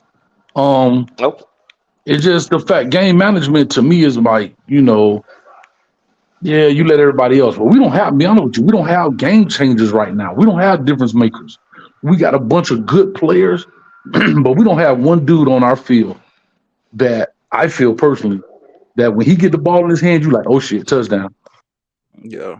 It's not like if I'm a defensive coordinator, if I'm being real, if I'm a defensive coordinator going against Miami tomorrow, there's nobody that scares me. Now, there's people you're going to respect. I respect Kobe Young. I even respect Restrepo because Restrepo's a guy who gonna fight, get the open yards. He gonna do all the dirty work. He coming out of that game muddy. But I'm talking about a guy like how Dylan Edwards, like people fear him right now. People fear him because of what he did. He catch the ball and take it 60, take it 90, take it 50. He could score at any moment. Right now, we don't have a guy like if our running back's broke right now, I don't know if we can outrun the safety. Hey, I like y'all first running back though. I like him. I do too. You know what I mean? But he's a big body guy. He got to get going. He's 6'3", 225. Damn, big boy. You know what I'm saying? So he's not like shit. Dylan Edwards, that bitch in 5th gear on the 3rd step. Yep. Out of there. But Dylan he run a legit 4.3 though. That's legit 4.3. But that's my They don't point. got that, bro. That's We don't have legit. that. That's what I'm trying to say. You say game changer. That's what you talking about, a game changer, speed. Nah, Coach, but I got all those Florida boys though, man. Yeah, that's what I'm saying. You got Florida boy, yeah. Yeah, but guess what? Every Florida boy not the same. The big time Florida boys that do that kind of stuff have been leaving the state. They've been going to Ohio State, the Jeremiah Smith, the Brandon Enos. If you go look at Alabama's roster, the Dallas Turners. Bro, if you go look at I can go back and look at all the receivers. Think about this. The entire backfield for Alabama last year was from South Florida. How about this? Let's go to Alabama. Let's talk about these. Y'all remember a receiver named Calvin Ridley? Yeah. South Florida. Y'all remember Amari Cooper? Yeah, South Florida. South Florida. See what I'm saying? Those are the difference makers that we're losing. Yeah. We used to have those in Andre Johnsons and Roscoe Parrish and Santana Mosses and you know what I'm saying? We used to have those kind of guys that stay home. Those guys are going there, and we have kind of the second tier dudes. I get what you're saying. The top tier guys ain't going to Miami. Y'all getting the second tier like the Arkansas saying. No, they get like third tier. They're not even getting second tier. They get like third tier. Bro, think about it, dog. Like Ohio State, you done took Brandon Enos, Jeremiah Smith already. Jeremiah Smith from South Florida. He showed lives. I thought he was in the upper part of mid. Y'all got that other receiver. Oh wow. Y'all got JoJo Trainer though. Y'all got JoJo Trainer this year though. Yeah, that's good. But he ain't no Jeremy Smith. That's a wall. Hey, and I love JoJo, bro. And I love I love JoJo Trader. But if I had to take a pick between one and the other, I'm gonna take Jeremiah Smith. Yeah, Jeremiah Smith went off tonight. That's a day one starter right there. Bro, the dude had 16 catches. Bro, the dude had 16 catches tonight, 300 and some yards, and 3 touchdowns. And how many quarters? He played the whole game. He had 3 touchdowns and 6 catches. And Rob, all in 3 quarters, Rob. Yeah, that's why I was saying how long did he play? Because I saw him. He was 6'5" and 210 pounds right now. Yeah, that bitch geek. He ready. He go to the league down there. Right? He goes to see, look, guys. Look, hold on. I would want to say that my dog Studio One in the chat. He like, dang, coach, can we get one part word about the cane? Bro, I'm an equal opportunist. This is the same way I talked about Colorado. It's the same way I talk about the cane. I don't change. I give it from a coach's perspective. Now, if you want me to blow smoke, I'm not saying that we're gonna lose this game tomorrow. I'm just saying it is predicated on how number 9 plays. Yeah. I think our defense is going to do. I think our defense is going to do extremely well. I think they run to the ball. Here go the positive Studio One. I think our defense goes. I think our defense gets to the ball well. They look very good getting to the football. They look like they knew what they were doing. They look comfortable. They played fast. They moved fast. They were communicating. But at the end of the day, the engine to the Ferrari is 9. That's it. So let me say, I didn't realize Miami had 2 safeties that was all conference. I didn't know that. I didn't know that. Yeah, Quentin Kitchen made All-American last year. Yeah. Okay, I didn't know y'all had 2 safeties like that returning. That's why I said when you said defense, so you make sense. Cause out the game gonna lie on number 9's shoulders. What if he do? Do y'all have good running backs down there? Y'all have good running back? Yeah, they got a good. No, we got a. I think our running back. Stable little bitches. Yeah, our running backs are great. I just don't think we got a home run hitter guy. Like we don't have a guy. Of course, you could take it 40, whatever. But what I'm just saying, like. We got to get a guy. We got to get a guy. We got Thunder, but we got to get a lightning dude. Lightning. You know what I'm saying? I got what you're saying. Yeah. No, I got what you're saying. I know you're saying one good scat back. Like, we got that O-line show up, coach. Y'all gonna be all right though, because I feel like we will. The run game, and then Tyler, he got it in him. He showed you. He got it in him. He got it in him. Coach, so I feel like what time y'all play, Coach? 3:30. Yeah, 1:30. So they right at our window. I might put you on a parlay card. Coach. So the only reason I say that, because the only reason I say that, like I say, we got a good running game, but the coordinator got to be patient and don't abandon it too early. If it's hot, let it ride. You know what I'm saying? And we could pound. I think we can pound the rock. You know, we look good in our gap scheme plays. We look good running off tackle. I didn't really like our interior runs last week. I didn't think we get enough push, but our gap scheme stuff with big boys pulling, Cooper and them guys pulling and getting upfield and them having vision, and we got a good running back room. Like, you know what I mean? We got a very good running back room. You know, we got to get another guy besides Xavier Restrepo to flash, and hopefully that's Kobe Young. He come out and have a great game, and we just can't let Evan Stewart beat us, and we can't let Anais Smith beat us. And other than that, we can put the pressure on Connor Wagner. That's the quarterback. Connor Williams. Yeah. Okay. So let me ask you another question. Had their offense changed any different ways since Bobby Petrino took over? I mean, we only saw that one game. It was New Mexico. So again, what are you gonna see? As everybody say, well, we're gonna hide it. We ain't showing everything. So you saw some very rudimentary plays. It wasn't nothing spectacular. It was run blocking and tackling. I mean, and throwing. You know, it wasn't nothing. He still seems similar scheme wise. Yeah, very, vanilla. Throw the ball to the open man, run the ball to the open spot. It's just football. You know what I mean? Yeah, cause I know in the previous season they love their tight ends a lot. So that's why I was saying, did he adapt to their tight end personnel? That's why I was asking. Yeah, I didn't see him hit the tight ends too much. Maybe he did. I don't know. But I didn't see it too much. But again, right, it's New Mexico, right? Yeah. That way we're seeing more. Then I know tight ends probably be a big play in the game playing tomorrow. Yeah, Hey, Coach, I got a question. Hey, Coach, outside of Tyler Van Dyke, who you think is the X factor for Miami? Outside of Tyler Van Dyke, on offense, I've always said this, and he just hasn't shown it yet. So I can't give him credit for what he hasn't done, but I just really feel strongly about Bashar Smith for some reason, bro. It's like it's something about that kid that I like. When I watched his high school tape, it just like he popped off the screen when I saw him there that first year, and the way he ran. I know it was Central Connecticut, Southeastern State, or whatever the hell they was playing, but he showed a glimpse of what he did in high school, and then we just haven't seen that again. He's the guy, I think, that he's a bigger, thicker body kid. He came in I think he's like 5'11", 200, something like that, 5'10", maybe 200. And now he's year 2 of the program, so shed the baby fat. But I think he's a guy that you can give the right now route to. He's a guy that can run it. Like, he's as they say, the Swiss Army knife. He played running back, he played receiver. He's a football player. Like, he's a guy that you can motion him into the backfield and get the mismatch on the linebacker, right? You can do that by having him at the receiver because he played running back. You can motion him from the Z receiver, motion him in the backfield and run the damn counter with him because he's done that. Like, he's that guy, I think, that can be all encompassed. Now, I don't know him personally. I don't know. Hopefully, mentally, he can handle that.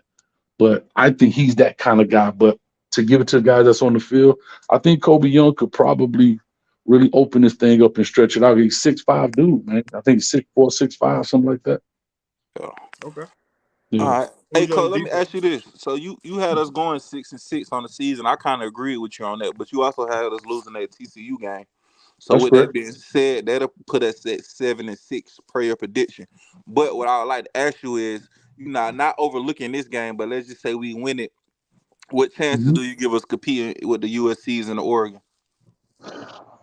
It all depends on how this game is won. If you've in another shootout, which I doubt, but if you're in a shootout with Nebraska, I think defensively, I think defensively Oregon and even USC, but definitely Oregon will have something because I just think they have very good players as well. You know what I mean?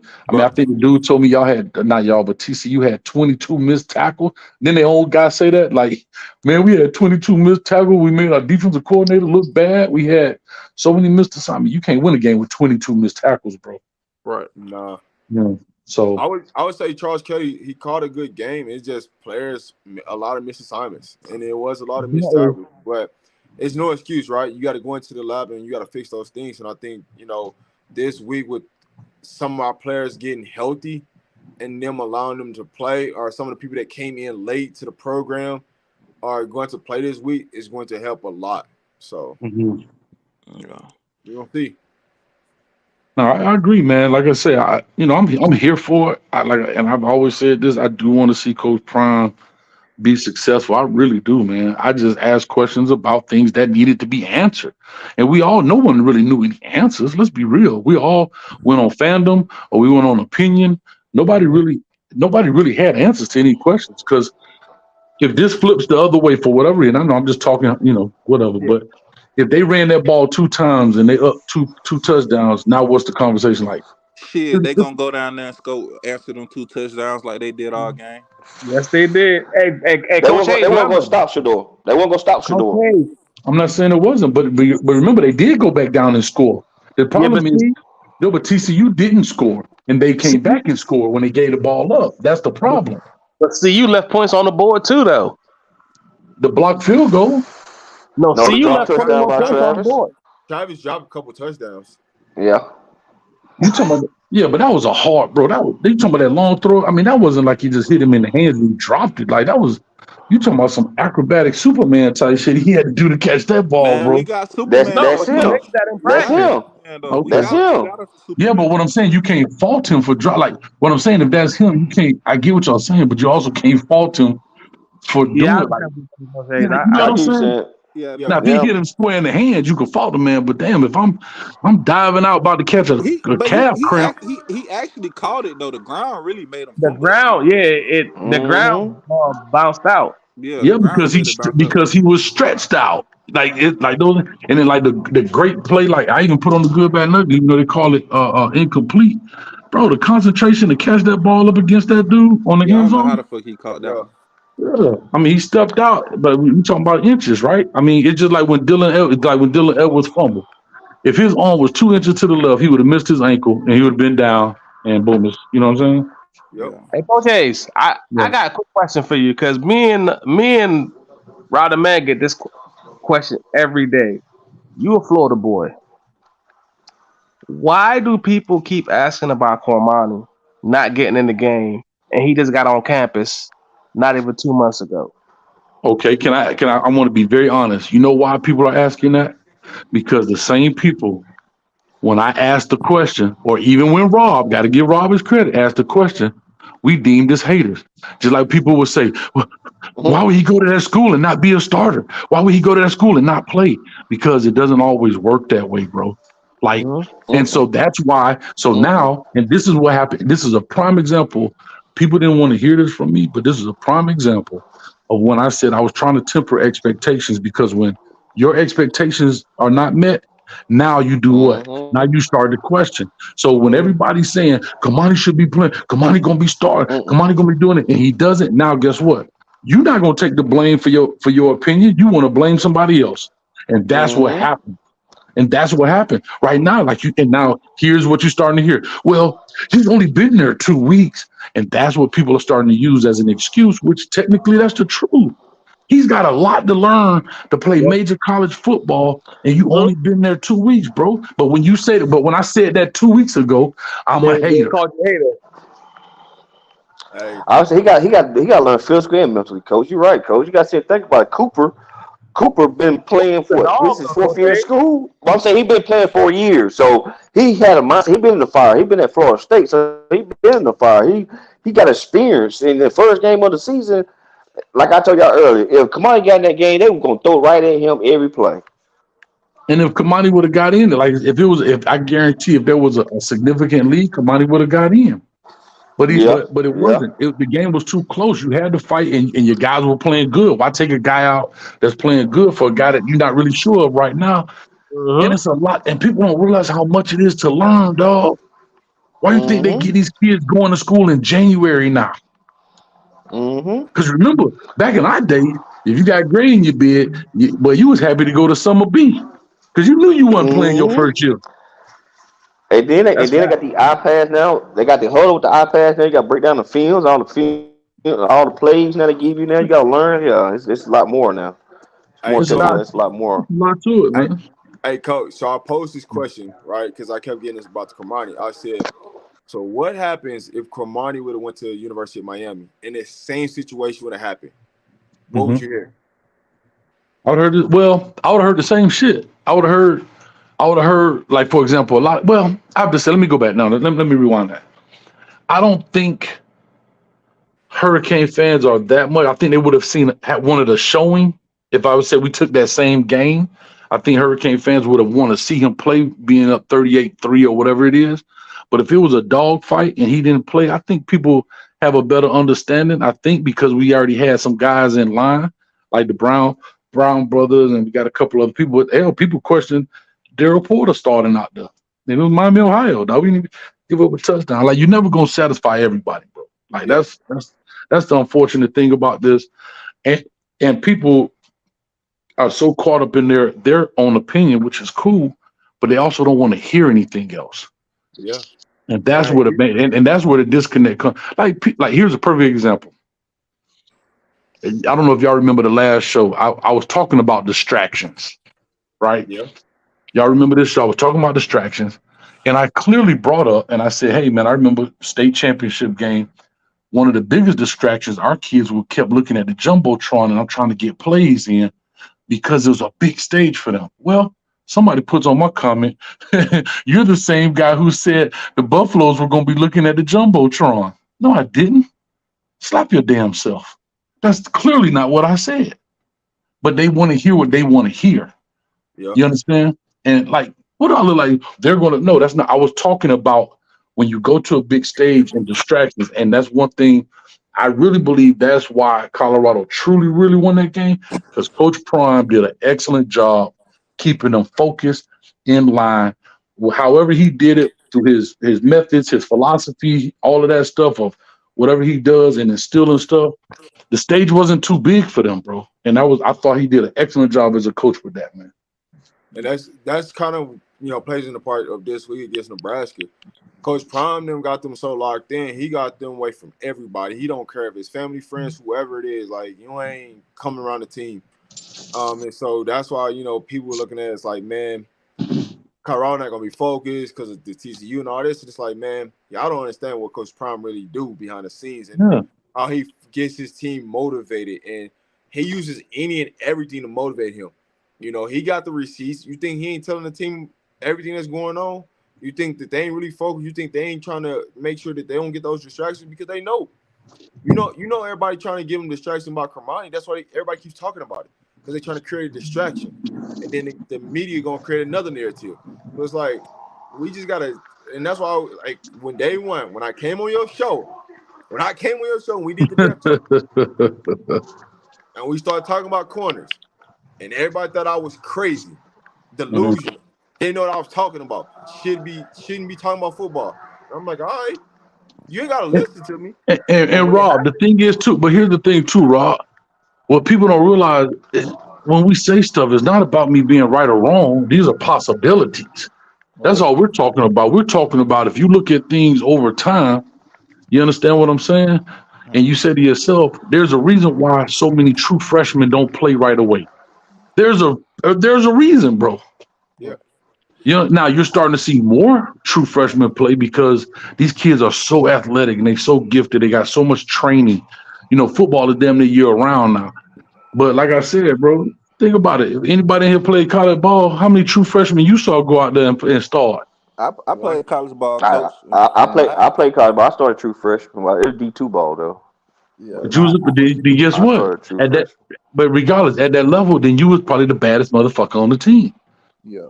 But hey, coach, let me ask I'll be honest with you. If I look, no, but I you said, but coach, I look back at it, I wish I was redshirt, but I wasn't ready mentally. I was physically gifted, but I wasn't ready mentally. It was too much playbook, and plus you got they move a certain way. You have to adjust. It's a lot of adjustments in college more than high school. It's more. I mean, like formations. Bro, and now imagine the social media aspect that goes. Imagine you doing that right now. And hold up, you on a stage right now where Kamani McLean is getting attacked by all different angles. Not just the media people that we know, but you got people got a blog page. You got people that got this. You got people that doing what we doing. They putting up videos, the 2-3 minute videos. Kamani McLean didn't even play this week. Is he as good? Like, is he as good as we think he is? No, that's not the case, bro. But now this kid has that access. He don't have to go to the store and buy the magazine and read the article. He can just press play and hear people talking about him that he don't like.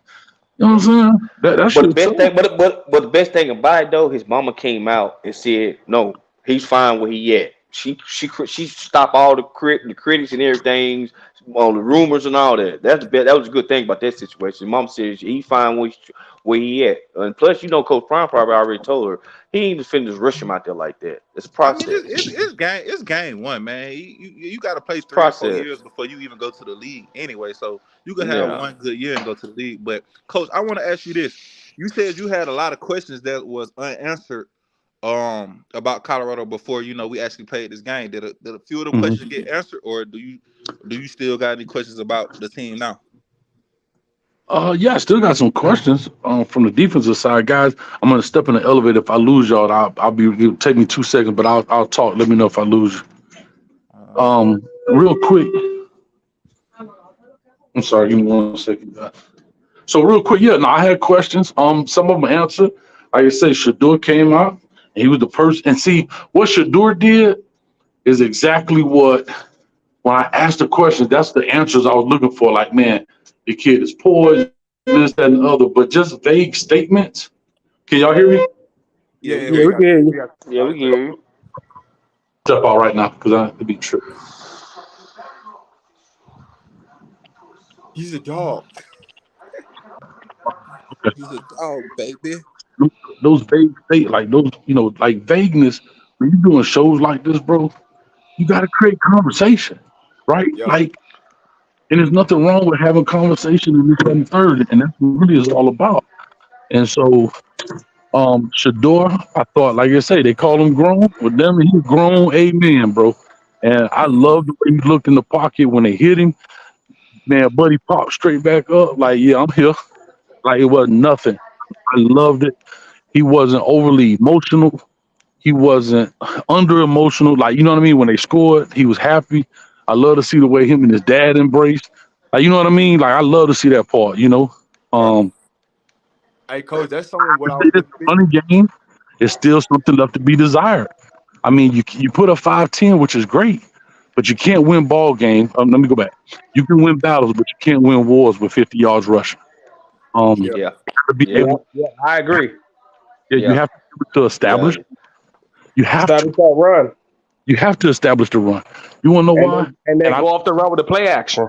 And I know they labeled a hater for this. But the reason you have to establish the run, because every Saturday you ain't gonna be 510-yard guy. Nope. Oh, for facts. You understand what I'm saying? So you got to be able to counter that and say, okay, look, this dude right here is on fire right now. Let's go ahead and feed him. And you got to be able to establish that. Defensively, like I said, I mean, Rob just said they made some changes. So we'll find out this week.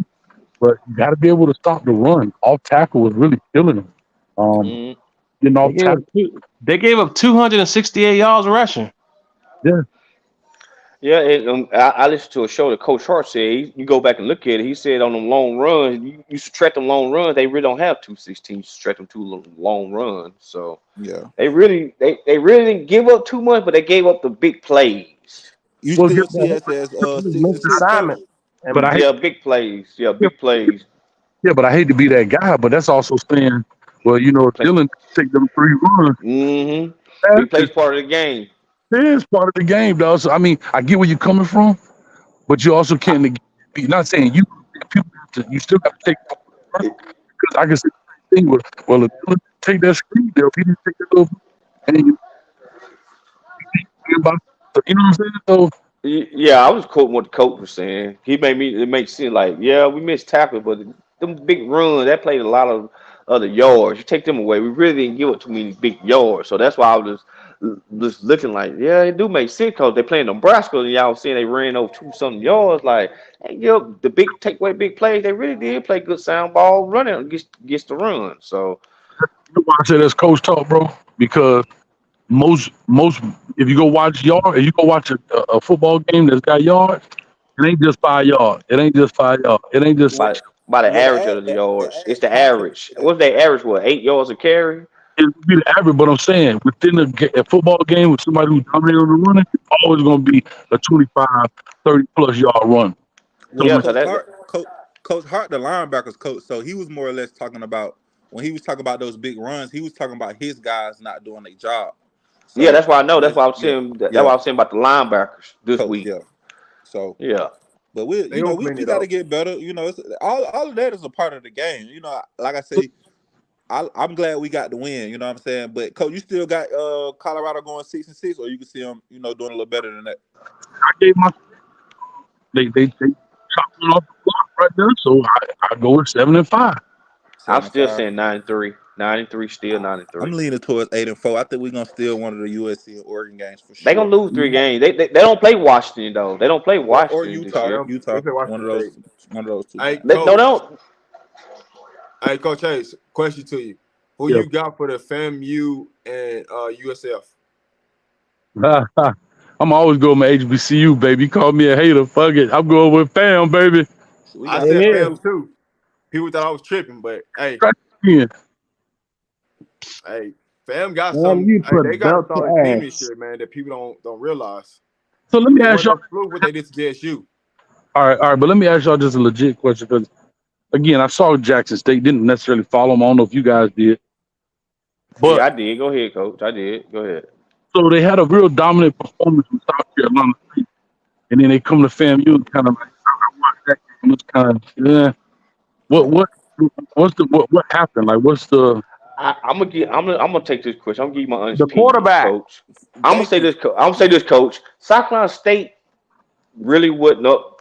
I feel like this. Jackson State had a lot of pressure on winning that first game because TC, and then plus they didn't know the scheme. South Carolina State didn't know what they were going to run. So, FAMU outcoached them and outplayed them. But I'm gonna say Jackson State is really not no good team this year. They'll probably win 4 games. I doubt that. I don't like that take. I'll just say this. FAMU came out more physical, more ready to go, and they came with it against JSU because they knew, hey, Prime ain't there. What saved y'all in previous is Shedeur and Coach Prime, and neither one Shedeur not there. Right. And they just came. It's more than them though. You got to think about Jackson State had an all-star team. They won't never be a team like that. Too. And the defense. Let's think about this, fellas. Jackson State defense last year. You know how many D1 players they had that went to a Power 5 off that defense last year? Yeah, they still got players though. No, they don't. Some of them. Name somebody who name was starter last year on that team on the defense.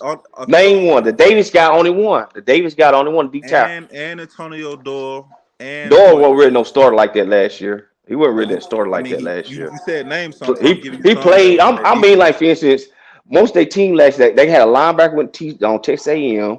They went 2-1 with Colorado. Then the NFL. Right, and some the linebacker transferred to Texas A&M. I say this. I feel like that quarterback. I didn't feel like that quarterback was the guy when they played Not against the guy. when they played against South Carolina. Anyway, and I say this: South Carolina is not the same team they was from 2 years ago. The coach finna get ready to retire. This is last year, so this is last hoorah. So, in the quarterback over there, he wasn't good anyway. You know what I'm saying? But he had a talent-laden group around him. Them 2 years ago when they beat Jackson State in that game. Now I say this: when that quarterback got out of there, Jackson State did put up a better fight. They fumbled that ball going towards the end zone, so they was kind of making it a game. Now you saying they gonna win 4 games? Coach TC, he did have the number 1 HBCU class come in this year. So for you to say they ain't got no talent over there, they don't got the same caliber. I ain't saying talent. I'm saying this right here. They're gonna be like 4 games, bro. You said they won't win 4 games. I'm saying they're gonna win 4 games. They're gonna win 4. I'm saying they're gonna lose 4 games. How about that? They're gonna lose 4 games. That's what I meant to say. They're gonna lose 4 games. We on the same 4 games. They're gonna lose 4 games. Yes. They're gonna lose. They're gonna lose Southern. They're gonna lose Texas State, and they're gonna lose one other game. They're not gonna lose to Southern. They're gonna beat them. Hey, Connor. I tell you, answer your question. 7 McGee's he wasn't healthy. That's why he wasn't playing. Yeah, 7 is injured. Yeah, he should be back soon though. He said he back. Hey, I got a question, guy. I see an Oklahoma State dude in here. Is DJU the real deal, or he just had a good game that week? Man, that O-line was blocking their ass off, and he was sent back there with his feet planted where he can look at everything like it was 7-on-7. So that's yet to be determined. Because here's what I say about him. I thought he got a raw deal at Clemson because he had to follow Sunshine, Kelly Bryant, Deshaun Watson, Todd Boyd, like, and he finally got the chance. Coach, you going in and out? Okay, can you hear me? We hear you now. All right. No, I was saying when he finally got his shot, you got to remember that was a big staff shakeup too. Venables leaves, right? He leaves like the stability league. You know what I mean? Just got left. Yeah, Tony Elliott went to Virginia to be the head coach. But not when Jeff Scott left, went to U South Florida, that really hurt with the receivers. Yeah, but you got to think Elliott left, like you know, what happens with him is he been studying under Trevor. Now Your phone going in and out. That's something that we didn't talk about. Clemson, they ain't adapting to the transfer portal, and they ain't giving out no NIL. They ain't getting out. And then they ain't getting out no NIL deals. So did you on Instagram? Go look up who they want their former players. Van Smith, y'all remember him? Safety at Clemson. Clemson got belted ass. But listen, on Instagram, it's a guy named Van Smith. He used to be a safety at Clemson. And he sit there to tell about all the stories, behind the scenes Dabo stories, I tell you what, he pointed them out every time. He said Clemson dynasty is over. Yeah. Listen, the biggest problem that Clemson got is they don't adjust to their skill set. And that's why DJU fell at Clemson, because they never adapted to his skill set. They tried to make him, Trevor Lawrence. Deshaun Watson. Instead of allowing him to be him and adjusting to his skill set, they didn't do that.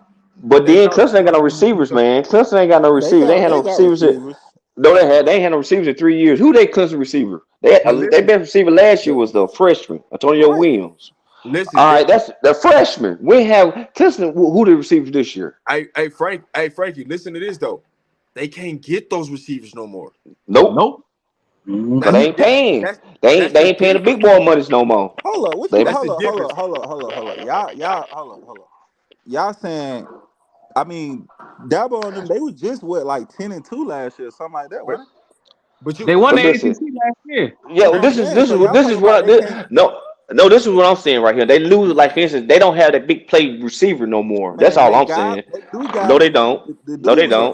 They don't have big play receivers no more. They ain't got no big play receiver. You can't even name it. Because the talent hasn't arrived. The talent had dropped off, man. Young, but the talent dropped off, man. To establish the receivers yet.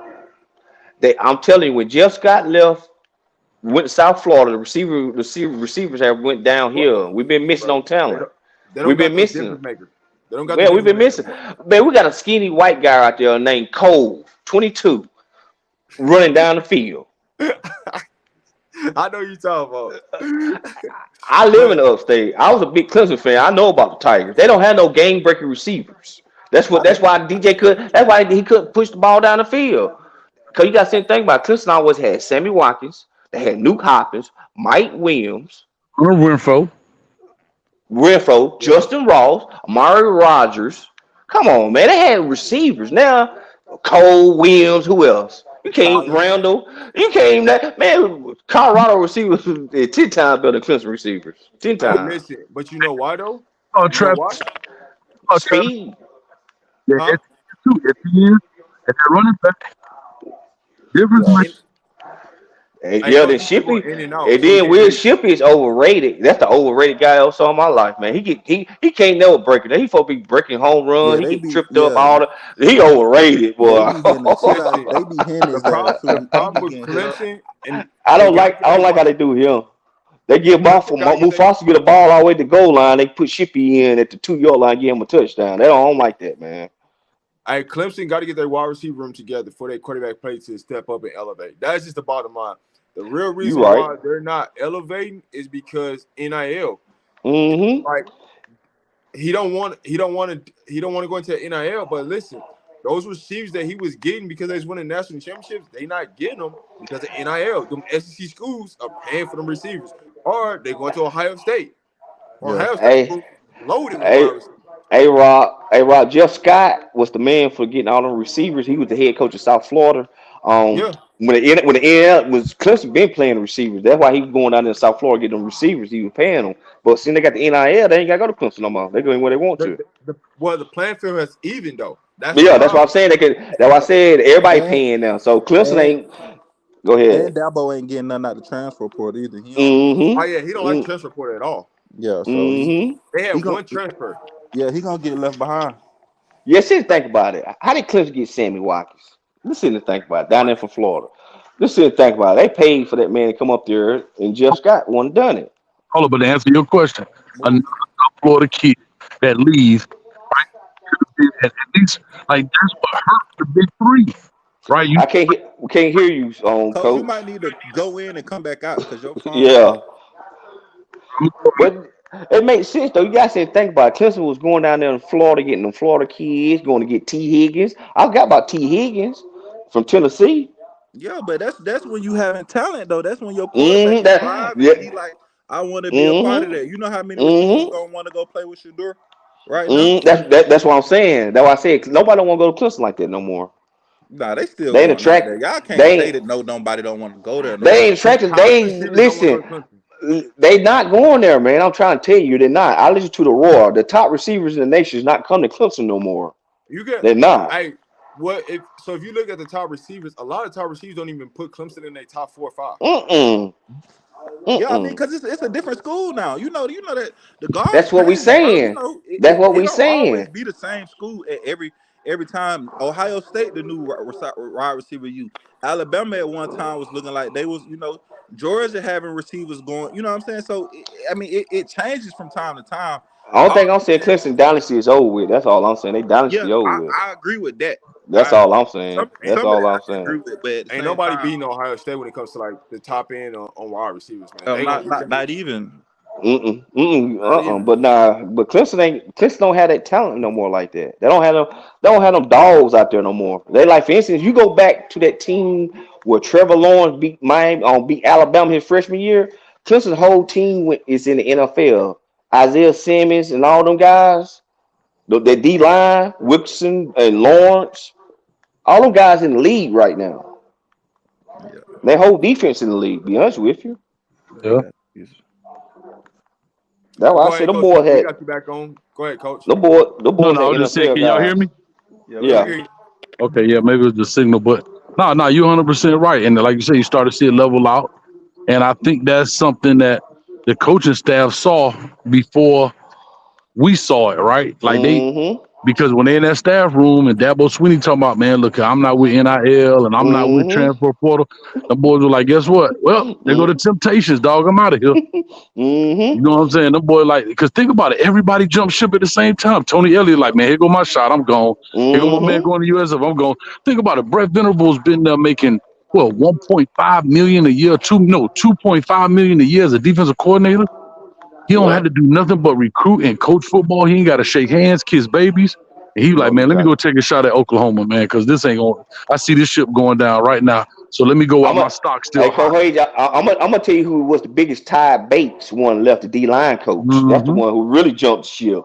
Because he know he got to have money in NIL deal to get the D linemen in there like you want to. Yeah, man. So that he one left with Venables went to Oklahoma. So that's why I said Ty Bates. So when the writing was on the wall, them boys were like, man, I'm up out of here, man. This thing finna go south. Hey, man, he the captain, man. Let him go down with the ship, not me. I'm out of here. Coach Hayes, I know you heard stories of how Clemson used to come down and get them softball by paying for them and stuff. I know you know the stories about that. Man, everybody, listen, dog. Everybody paid. Listen, if we wasn't on the live, I'll tell y'all boys some stories. We was sitting around. I'll tell y'all some stories. Man, let me tell y'all something, boy. Hey, well, you think Reggie Bush had it good? Why not, boy? Look here. Listen, man. One of my homeboys played in the U when the U was the U in 2003. Okay. I know what went down there in Miami when he was down there. He told me, and I said, I saw it. Listen, I ain't finna say it, but yeah. That was everywhere, but that's everywhere, bro. Like, to be honest with you, I hate to say this, the NIL deal hurt it more than it hurt them more than it helped them. Because now it's public. Before you, man, not even that, but I'm just saying they was getting more before NIL came out. See, people don't realize, like, NIL, there's only a handful of dudes getting these $1 million deals, and most of them quarterbacks. Like, that 3 technique ain't getting $1 million deal, dog. Like, you talking about $200,000. That's peanuts in today's money, like, believe it or not. Like, 200,000, bro, you can't even buy a house like right here in Miami, dog. The same house that be on First 48 getting shot up, that shit costs $500,000, dog. So $200,000 ain't no real money. That about like my guy from Florida Gators gave up 15% of his contract for here on out for $436. You saw that? Saw that news right there? No, he did what? Yeah, he gave, for instance, in college, he signed a deal with another third party company for $400,000, and at the time being to give up 15% of his contract in the NFL. Pre-tax for 25 years, but he'll get out of that. But they got to read them deals though. Well, honestly though, what that come down to is you taking advantage of 17, 18, 19-year-old kids who don't have no financial literacy. He had the wrong people in his camp. His camp done that. Most of these guys who are big time recruits, they got camps. They got more. They got people around. You gotta look at it though. Some of these parents, you don't know what their situation is.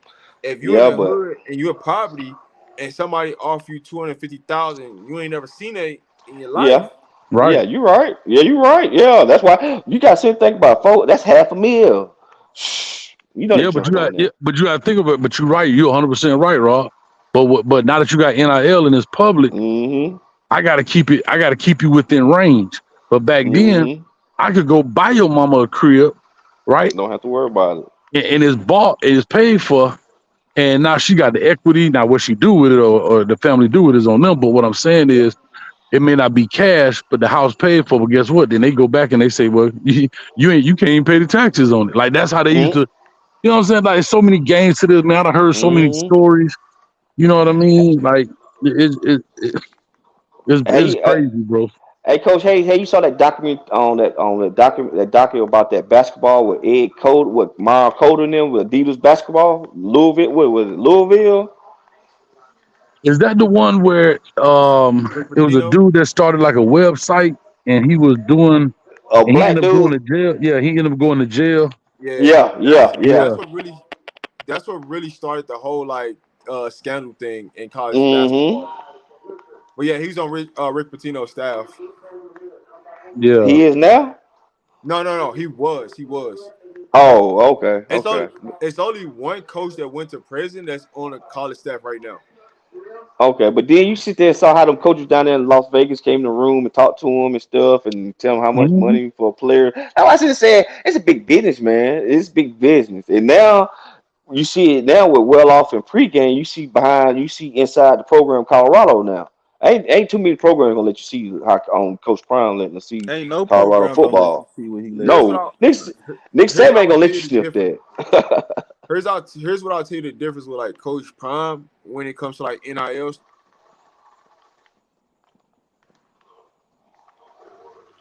Sorry, my bad. Somebody's calling. But here's the Somebody, big difference with Coach Prime and NIL right now. You sound Is like a that robot, bro. Coach yeah, Prime is looking over kids. He's not gonna let he Is that understands Rob that sound like a robot? Yeah. yeah. Yeah, you sound like a robot, bro. But can y'all hear me now? Coach Prime Yeah. ain't really paying the Yeah. players like that. All He right. gonna they gotta earn with him. No. So what I'm saying is the difference with Coach Prime and a lot of these programs right now is Coach Prime is the one who's looking over majority of these deals.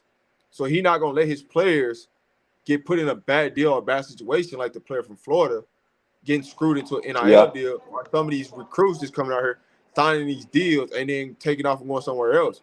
Like, you gotta Yeah. realize if somebody gonna give you $500,000 right now, they gonna want something back from that. Mm-hmm. And a lot of people don't think And about then that. They gonna want something back. Coach Prime had them guys at Jackson State getting ideas last year with wage caps and all kind of different things. So if you're a dog on Coach Prime team, you're gonna get money. That's why he told you, don't worry about the money. The money gonna come, just come play. Yeah, but like he said too, he also said he don't like the collectors, and the collectors will pay for play. I get it, but he also said Mm-hmm. it's only a handful of dudes that's gonna get it. And when the NIL Mm-hmm. first came out, yeah, everybody was trying to get this, but eventually it's gonna taper off, right? Mm-hmm. And bro, the NIL is going to the top dogs. It's not going to the third string center, dog. Like it's just not happening. Like you know They what I'm going. saying? I know exactly what you're saying. Probably going to like top 25 high school kids, then probably top transfer. You just gotta be the man on your team to get paid, basically. Got to be the man on your You team, gotta bro. be the man on your team. That's basically. And again, dog, you got to give Prime his credit. A lot of kids are coming because of who he is. Mm-hmm. If Spotlight. he was just Deion Sanders, a coach, he wouldn't attract this kind of attention, right? So Mm-hmm. and he knows how to do that, right? He knows how to build this up. Nobody knew who Nick Saban was when he went to Michigan State. Nope. He was the defensive coordinator at the Browns. He go to Michigan State. They're like, who is that? Oh, that's the dude that was at the Browns. Okay, then he started winning. That's how he became famous. That's how he got his legacy. So people want to go there now. And Hey, Deion got his by being a player on the field. You know what I'm Coach, saying? check Yeah. this out. Mm-hmm. Okay, so with Deion having a type success, let's just say it play out to his favor. How long you think he ride that Colorado out? Just give me like how many years you think he stayed up? Good question. That's a great question. A lot of people think NFL. I don't think he's an NFL guy. I don't think he wants to be. And I yeah. don't think, and again, right? Here we go. So y'all can tag me if you want. I don't think he'll do well in the NFL because, like he even said, bro, you can't control these grown men, right? And that's why Mm-hmm. people like Nick Saban failed, Urban Meyer failed, right? When you see these kind of coaches that are real sticklers, they fail because these are grown men, and people don't realize these players have more control than the coaches. Dog, think about it. These players are getting paid more than the coaches. Right now, Mm-hmm. Joe Burrow is making $55 million a year when his head coach is only making $9 million. All right. So if there's a beef in there, let's talk business. If there's a beef in there, who you think finna go first? The $55 million dude or the $9 million dude? Coach got a roll. Coach gotta go. And the only reason Bill Belichick get away with it is because he had Tom Brady at that time and they was winning. And Robert Kraft is a different type of owner and so forth. But bro, at the end of the day, right? If Bill Belichick would not last if he wasn't winning. Right. He wouldn't last. If he wasn't winning, he wouldn't last. Yeah. Just call it what it is. So most NFL coaches are player coaches. They're not they're not real sticklers. They're player coaches. You know what I mean? Mike Tomlin fit that bill. Yeah, Pittsburgh Steelers. look at most of them. Dog, look at the guy that we got at the Dolphins, man.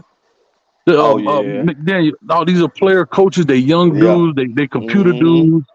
They not. They call you in the office. Hey, come on, guy. I need you to be here. We're a team. Come on time. I gotta find you, but come on in. All right, well, man, bro. I remember hearing when Nick Saban was down here at Miami, Dante Culpepper. Now this is Dante Culpepper, right? He used to call him little Nick. Hey, little Nick, come here. That's how you talk to Nick Saban. So you're Nick Saban. You got pride about you. You're an A-type personality, dude. Right. How you a player talking to you talking about, hey, little Nick, come here? Like they can't handle it. Like so, and they can't control it. So because you can't control it, you don't. And I think Deion is like that, where he likes to have the control. Control, yeah. And here's the deal: I'm a Hall of Famer. I'm the baddest dude to ever play my position. Probably, arguably, maybe the baddest dude to play the game. And I got some 25-year-old dude talking about, hey, Deion, what's up? Man, he'll lose his mind up in there, man. But I think even more than that, I think he pro kid. You know what I'm saying? Because I remember like a while back, like I remember when I don't know if y'all familiar with Noel Devine, but I remember Noel Devine was staying with Prime, and when he so he been doing it at a lower elite level. But the reason I asked you how long you think he gonna stay there, because I believe Prime gonna get that Florida job. I think Florida gonna ride it out with Napier. And then when his son come back for that next year, and he graduate, I think Florida. If I was Florida, I'm gonna go all in for Prime. Bro, can I say this? I've said this before, and I think Deion may have kind of shot himself in the foot with Florida State, and that's okay. But I've always said I thought that if he got that Florida State job, I know we've been in trouble in the state of Florida. Right. Oh, yeah. But if he get the Florida job, we in trouble too. I just don't like Florida because of what Florida is.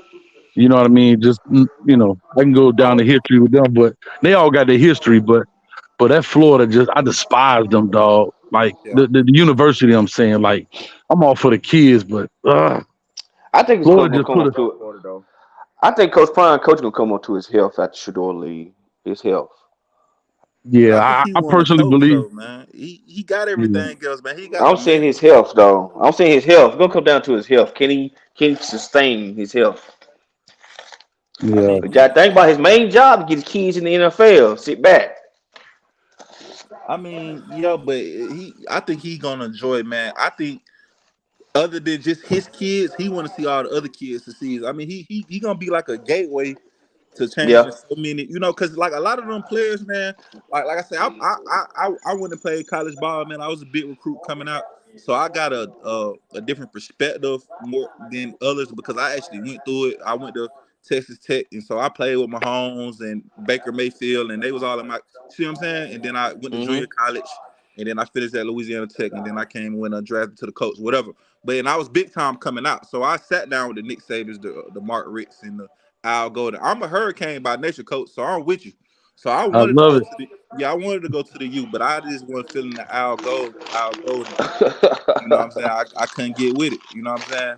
But hold up, man. What year were you at La Tech? I graduated 2018, so I was there for 2 years. So I was there 2016, 17, 2017, 18. Oh, you was that way after because I had a kid, Sterling Griffin, played over there at La Tech. Yeah. So I came out I came out of high school 2013. Yeah, Sterling. Yeah, because I was at FIU then. Yeah, Sterling was over there. Yeah, with me. Okay, so 2018 you was at La Tech, all right, cool, man. Yep.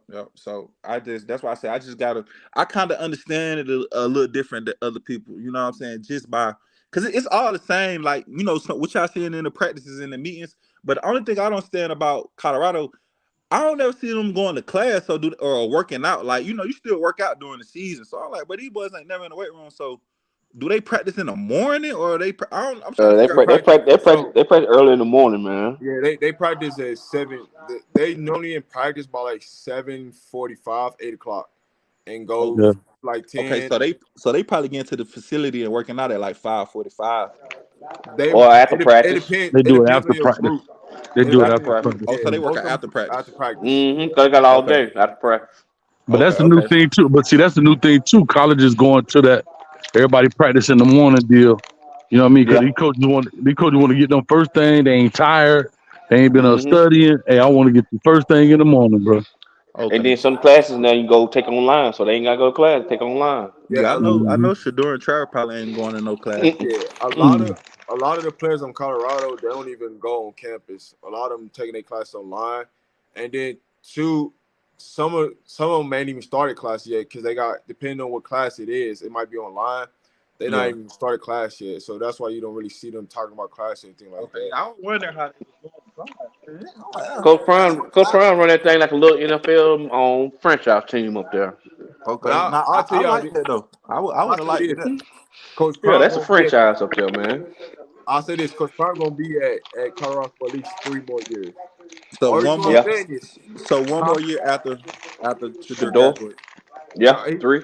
he's gonna be there for at least 3 because Shalimar has to graduate to transfer, and he ain't gonna leave his baby girl behind nowhere. So he's gonna be there for at least 3 more years. So Or yeah, he unless, gonna ride it And out. you still got Dylan, right? So Dylan still will be there. He a freshman. You But Yeah. got but 2 you know more after this. Dylan to be able to come. Kamali. Yeah, Kamali still be there too. Yeah, you're You know right. them He boys to be 3. able to come wherever he go though. You know, cause they got that. You know. but you got to think his daughter's the No, key factor. I'm agreeing with you saying. Don't. Hey, do Shiloh got 2 years? He technically has 2 years, but he'll probably be going after this year. You don't think he'll come back? I mean, Nah, he he don't need gonna the go ahead and money. go. He can come back, but I don't. I think they try to prove a point to get Charlotte drafted this year. I don't think you think he's NFL talent. No. Come on, No. Rob. Keep it a buck No. now. I would not say he's not NFL No. talent, but it does depend on the scheme that he goes to in the team. Man, That at Excuse me, best, y'all. he's a Excuse special me, team fellas. player. Can I just give a disclaimer because I know we don't have our faces up there. I just want to say that Coach Hayes did not make that statement. Please don't post that everywhere and anywhere. I did not make that statement. That was not me. I have my logo up there, and it wasn't going around. That was not me. I just want to make sure I'm clear on that, Oh damn, damn, cause it get like that, cause I might need man. to. But y'all don't see how the DM, but the DMs I be getting, boy. Man, I'm trying to tell you, when I said that job be too funny, man. I be like, these Oh, people really like, they because y'all the bro. DL coach. Man, they be hitting my DM, dog. I'm telling you, dog. Listen, one lady, and it's usually a lot of the ladies. One lady emailed me. She emailed me, bro. When I say she must have typed this like she like probably wrote it out first and scratched out, wrote it, corrected something. Like she was really hard. First of all, she was mad because I called him Deion Sanders and not Coach Prime. She was hot about that. That I didn't give him respect by calling him Coach Prime, and I want to be called Coach Hayes. And I was like, well, ma'am, I grew up like my mom. I'm like, man, I grew up calling him Neon Sanders, like you know what I mean, Neon Dion, like you know what I mean, Right. like. Like some of the stuff is like mind-boggling, bro. And I wonder how people had the amount of time. It's And the I show, start coach. questioning myself, like, how do I got the time to read this stuff, bro? It's the show, coach. I'm telling you, coach. I ain't gonna lie. Anytime that shit come on, coach, I'm watching it. It don't matter what I'm doing. I see well up. I see reach the people. I'm in there. I need this. I'm mad they ain't dropped tonight. I'm like, where my shit at? Y'all ain't gonna get They it dropped up. this morning. They dropped this morning. Yeah, they Man, dropped this morning. they just went to a little press conference. I mean, a little something. I want to see what that was. What that was right there, y'all. I didn't John see Livingston everything. had that the little parade thing they Yeah, had I ain't downtown. get the parade video. What that said? I want to see Nah, they everything. well off went out there. They went out They there. was They only there Coach for like 2 Prime. seconds. Yeah, they came out there 2 minutes left. Coach Prime ain't got time for all that. He trying to Yeah, win. no, I'm just saying. I'm just saying. I could understand the fandom because I look at the Yeah. comment and I watch it. You know what I'm saying? Like I Mm-hmm. generally like this is what I'm watching. I'm watching Coach Hayes. Like Rob, I heard about your name through Coach Hayes, but I didn't see it. But I heard about him talking about you, and then I follow Life in Football, and so I watch his a lot. But everybody give different perspectives. Coach, you give it like a Mm-hmm. coach. Life in Football, he got more like a fandom because he don't really necessarily talk about like the game per se. He gives off like a more of excitement and a lifestyle to like commentary from the videos and what's going on and what he believes. You see what I'm saying? Because he just read comments and then Rob, I see you in the comment. That's how I follow your show, and so I'm like, we could come in and have a discussion. So I see the difference in the channels and the Big Dog Chico. So like I say, I follow everything pretty close. Yeah, and I you on that. Other little white dudes that got channels. Yeah, I would say all of them got different platforms and stuff Right. like that. Yeah. Some of them talk. Some of them talk good. Some of them don't. Yeah, but Right. it's mostly entertainment. I get what you're saying though. But yeah, you're right about that. But Though. when I say, yeah. dog, they be hitting me. I be like, dog, that's why. Be honest with you, that's why I had that shirt made. They called me Coach Hate. I just did it. It wasn't even about Colorado more than it had to do with the fans. And I'm like, and here's the. Can I be honest with y'all? Yes, sir. Every time I go on somebody's show, nobody can. I'm just being, and I'm not trying to say this being sarcastic or being arrogant. Don't nobody give me no smoke. Nobody give me like that time when I went on John the Liquidator show. You finna get ring of fire. You finna get the smoke. I get on there, bro. I get on there and I'm ready to have a football discussion. Right. And he was like, "Hey, coach, I was just playing. Okay, no problem, John. Cool." Then I go on another show. I won't smoke. I don't like. What I'm trying to say is the things that people say that I say, nobody can ever produce a receipt because I will always stand on what I say, and I will say if I'm wrong. I will go and say I have no problem with saying, "Hey, man, damn, miscalculated that player messed up." But when I say that, like, I'm like, I just want to know what people. I guess because I don't praise everything, and maybe you ask a question, but dog, them ladies be killing me, boy. Yeah. Listen, them ladies, look at his body language. He's a hater. What? Like, where you get this stuff from, dog? Like the stuff I be like, man, y'all amazing to me. Like the good, bad, and ugly. Now they talking about, oh, look at him, he's trying to change his tune. No, I just broke down. Hey, let me ask y'all a question. Do y'all like the way that the Jackson State fan base disrespect Coach Prime? Me personally, I think it's a little weird because what they do, how they talk about him and stuff, man. Although he didn't go all as far as y'all may have wanted, he gave them the light. He left the light on. You see what I'm saying? So it's like, I know exactly what you're saying. How could you downplay a man that brought something back from like the dead? Like I was not watching no Correct ball at all. I don't care what channel it was on, but now I genuinely have interest in watching HBCU ball just because Coach Prime. Right. So I'm like, it's still there. They still Under Armour still. Jackson State still got the Under Armour. They got the new weight room. I mean, he got some of the players in the league. So it's it's there, but you can't tell. He brought attention to him. Right. You can't tell a man what to do at any given point in time, bro. Like I told anybody, because I went to the I'm in Atlanta, so I went to the Jackson State North Carolina Central game, and I had on Colorado gear. You know what I'm saying? Celebration Bowl? Oh, you talking about this year or last year? Last year. So I went in there looking for some issues. You know what I'm saying? I was fresh as hell. Oh, when he announced it, you already put your stuff on. I got you. That boy wanted some real smoke. I went in there looking for it. So they talk down bad on me. But I'm like, man, why the white dude had to drop the ball? We're at the HBCU game. How he gonna drop the ball? I'm like, I was talking crazy or whatever. But anyway, I say that to say you can't talk down on the man for a decision he made. You know what I'm saying? Like he did what he was supposed to do. No matter how you form or shape it, he did it. He came in there and did it, and then he shows you that he's the one and only. Because Ed Reed was trying to come in there and do his thing, and however that played out, it played out. But I'm saying it shows you it's only one. It's only Coach Prime. It's the one and only, man. But then, bro, you know what the problem is? But bro, you know the issue is being an HBCU grad. Lord, I'm gonna get caught up for this one too, but it is cultish, right? Like we want to support us so bad. Like you go to HBCUs, you know what I mean? Right. We gonna always talk trash about another HBCU because that's what we do, but we gonna always support them, right? Like right now, I work around a bunch of FAMU people, and they be like, "Oh, you in the fam?" I'm like, hey, it ain't your fault. They let everybody in, this that kind of crap.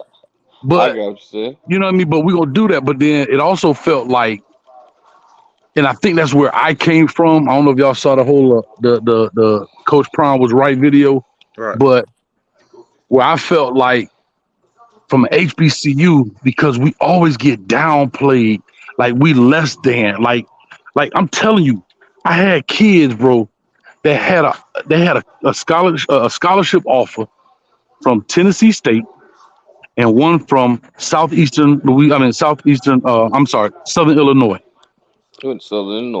Right? This is a black dude now. This is a black kid. He was Southern Illinois. I said, what school? I'm gonna go to Southern Illinois. I said, why? Mm-hmm. You know why? He said they D1. I said, idiot, they're in the same conference. Facilities and everything. But he's saying, but what I'm saying is he's saying D1, but he's not even knowing that Tennessee State and Southern Illinois in the same Ohio Valley Conference. Right. So but he's thinking TSU is lower. Tennessee State is lower than them because it's a black college. And so we always get downplayed. You see how the media do it. They put us on ESPN 17 and stuff like that. Right. And so let me ask you a question though, Coach, on all that. Okay. Mm-hmm.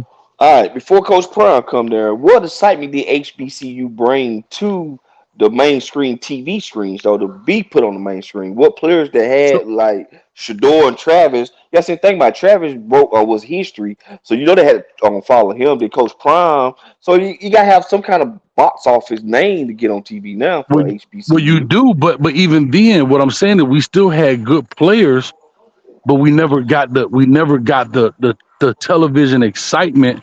They never played the games. We have all these great classics that are played, but we don't get that love, and so therefore, and that's where the problem lies. So I get where you're coming from, but again, hey, everybody ain't Coach Prime. Hell, Eddie George there, Hugh Jackson there, but they not Coach Prime. Right. That's about like when Steve McNair was playing. I remember that when I was young. I saw him. That's how I knew about Alcorn State, because Steve McNair. That's how I knew about them. But they don't let them HBCU boys in the door. They'll give a South Illinois player a shot before they give HBCU player a shot too. And here's the thing too, what a lot of people have to understand, right? When it comes to football, people think it is less than football, and it's not. I'm glad like Hampton has gotten out of the MEAC, right?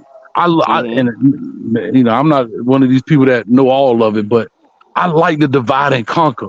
I don't like the fact we got the SWAC, the MEAC, because now they look at it just black conference. Because now here's the difference.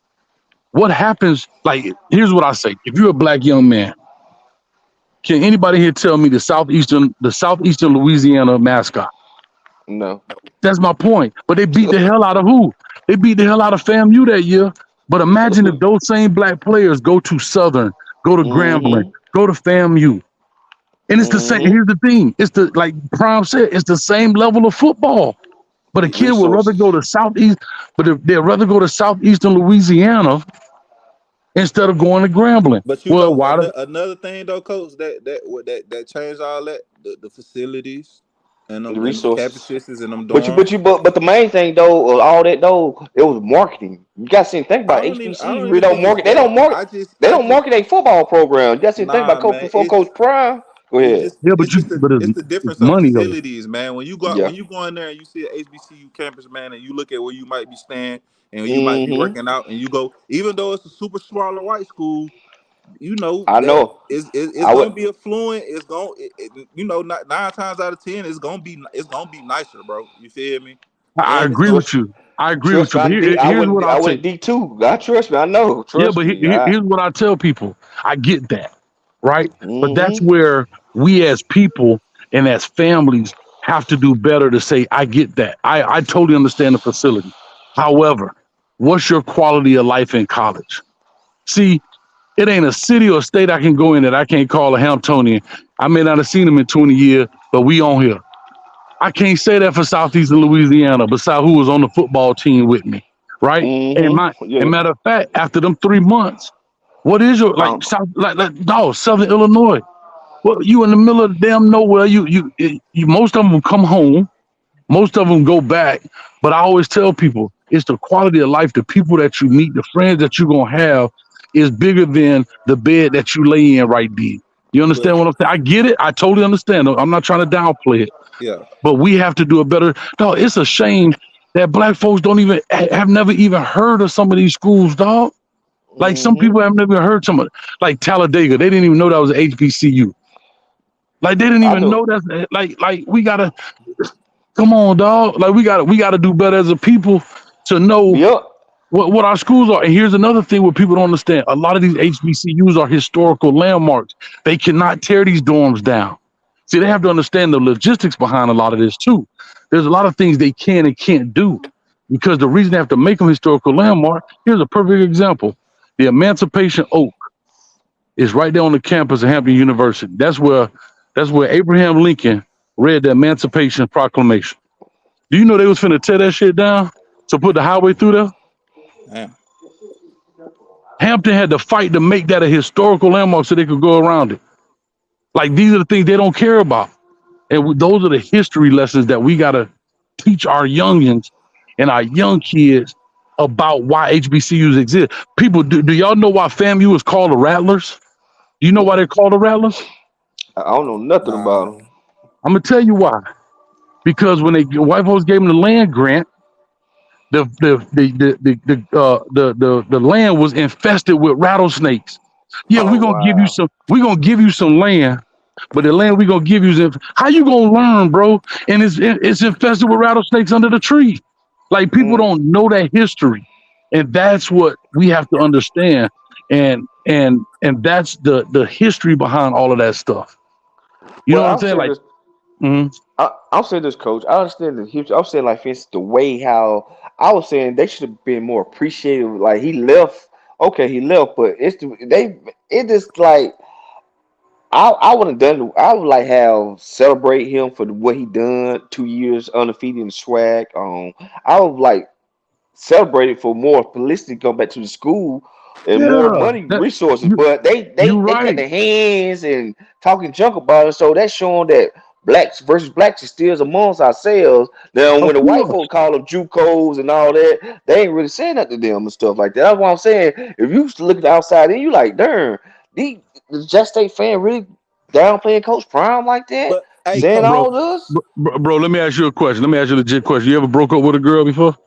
Yeah. She ever praised you when you broke up with her? Hell no. That dirty son of a, I hate that mom. And you gave her the best time of her life, but you decided, hey, this ain't gonna work out. And I understand, and I totally get where you're coming from. But that's that hurt, that's that expectation, that's that letdown. Business though. That's business though. Yeah, but HBCUs don't feel like, but HBCUs feel like family, and that's where the hurt comes from. See, think about it. HBCUs ain't 50,000 people. It's 5,000 people at a school. I think the largest one might be maybe FAM got like I think A&T might be the largest. Yeah, and what they got like 14,000 people, something like that. Yeah, I think they close 20 something now, something like that. I think they're the largest because their technology school up there or something. Yeah. But you're talking about Ohio State with 50,000 people. You got UCF up here in Orlando with 80,000 people. But bro, that sound way more exciting to a football recruit. It does. I'm not saying it doesn't. But I'm never going to tell you not to go to. I'm never going to tell you not to go to the University of Florida versus Bethune-Cookman. But if I could pick Florida Tech versus Bethune-Cookman, I'm going to Bethune-Cookman. That's all I'm saying. If I could pick between, you know what I mean. If I'm gonna pick a school in the same level, I'm not. If it's Florida, I get it. If it's Florida State, but if I could pick, like I say, Louisiana, Southeastern Louisiana over Grambling, I would love to go to Grambling. And that's just me. You know the history, Coach, and you come up from of them time, Coach. In these times, even like I kind of came out of high school right when like I think Instagram started like the year I came out of high school, so I came up like right in the age. Like I even changed my major from doing communications because I didn't want to be in front of the camera because I seen how they judge you. I seen how everything you did came back to hunt you, with the social media thing aspect, right? I know you're talking about, yeah. And so with that, I just feel like me just being a recruit or just seeing, just like the thing about it is what you mentioned as far as the history, like you gonna know that because you went, you did you go to play ball, Coach? Yeah. When you went but to answer your question, that's what you're saying right there is the exact problem. We're losing the hunger for our history because they're dangling this stuff in front of us, and we're taking the bait instead of taking the meal, and that's what's really happening. Like you understand what I'm saying? Like They're dangling, oh, you could do this, you could do that, and you just employee number 39 or whatever your jersey number is. Versus, think about it, dog. You out of college, you can go back to FAMU homecoming and enjoy it. When you gonna go back to damn Georgia Southern homecoming? Nah, that's a fact. You're right. That's when the culture come in now. That's when the culture come in. I get what you're saying though. It's more of a family vibe with HBCUs, your culture and stuff. Nah, that's most definitely a fact. But I just on a football standpoint, you know, as an athlete coach, most times, man, you know, it's a one-track mind, coach. It is. I get it. What's the best way for me? And most times you don't think them, you know, them people that them other universities gonna give you the best opportunity, and that's just what it is. You know what I'm saying? Yeah, but do your research. How many kids going to the league from FAM versus Southeastern Louisiana? Like, that's my point. We got to do our research. Like, if I go, I guarantee it's more dudes. I may be wrong. I didn't research. I'm just talking off. Maybe I'm on the cane juice. Right. But I guarantee it's probably more FAMU dudes in the last 10 years in the league than Southeastern Louisiana. Probably so. I ain't even going back. I ain't going back way back. I'm talking about just the last decade. True enough, but then that's like I say, but it all come back to the, you know, to the dangling carrot, because you know it just look better. It just sound, hey man, we had the Patriots come down here, coach Mac Margiano, his dad's the coach. You know, man, it's just the connections and whatever. You know what I'm saying? It's just come back to that, man, and it shouldn't be like that. But I guess I can understand why people can, you know, be so mad at Prime, because he did open that door. But I feel like, man, he did his job at the end of the day. You know, he did, man. Because whenever he would have left, it would have been a problem whenever he would have left. You know what I'm saying? It would have been enough. He's supposed to stay forever. Well, it's the way they how they talk about the man. That's why I was getting at, man. It's okay. I know they hurt, but you should not downplay the man like he was nothing to y'all. You know, yeah, the fan they be tripping like like he ain't there like his last year team. Like I'm like, man, y'all don't know how good y'all had it. Now y'all back to the basics. Like Coach Prime 1-on-1. Like Colorado, when he leave Colorado, they're gonna say, "Darn, we enjoyed ourselves." That's about it. No, that's about it. Cause you got to sit and think about it. College game day was at Jackson, Mississippi. Yeah, that's crazy. And then they didn't even put him on ESPN. But you know what the difference is? When Coach Prime leaves Colorado, they're gonna appreciate him. They're gonna thank him. Versus That's the real difference. That's the big difference. And you know another big difference between HBC schools and Power 5. Power 5, they're making that money off Coach Prime. They making that money off of him. Every commercial he ever done is on their own. They play in now, so they know how to market Prime better than Jackson State did. Well, because they had the money, but they also had the money too, right? And so that's the difference. Like, and see, there's a lot of things that go on. Like Tennessee State been waiting for $500 million from the state for the longest. See, they play games with the money. Yeah, bro. Like and see, here's the difference: $500,000 to Colorado don't hit as hard as it do to Tennessee State, right? Yeah, you're right about that. So it's a lot of funding issues. Here's another thing.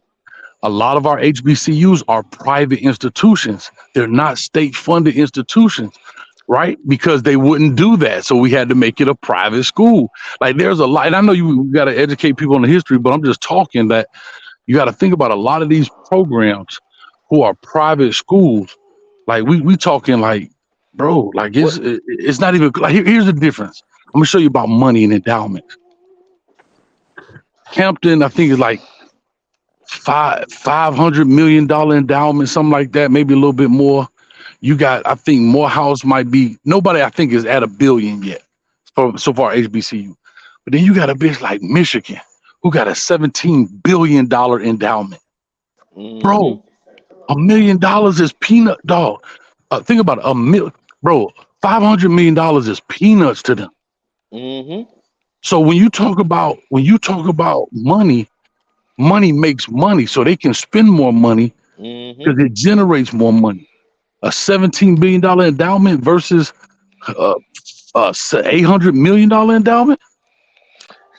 That's why I get my point, called the best chance HBCU to get on the playing field was Coach Prime. He came. Now they got to sustain that level. Can they sustain that level though? Or being relevant to the college football and getting the recruits and the high school recruits and stuff. I don't think they can. Yeah, no, because it's hard. No, that's hard recruiting too. You're in Jackson, Mississippi, bro. I don't think they can. That's why I said it was that 2 years of good football with Coach Prime. Now it's time to move on because I don't think no kid on top 100 or top 300 kid gonna go to HBCU school out of high school. Maybe a college transfer would go, but not no high school kid. They ain't gonna go. Yeah. Nah, they not. Nah, they not going.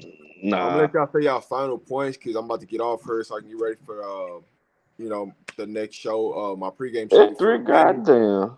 Because before you know it, it's gonna be game time, and we literally like 9 hours away from the football kicking off. So I'm about to end this. I'm gonna give y'all last points before it kicks off. Okay, I'm gonna give you my last one. I'm gonna take it's 2.5 good more, fellas. Take CU 2.5.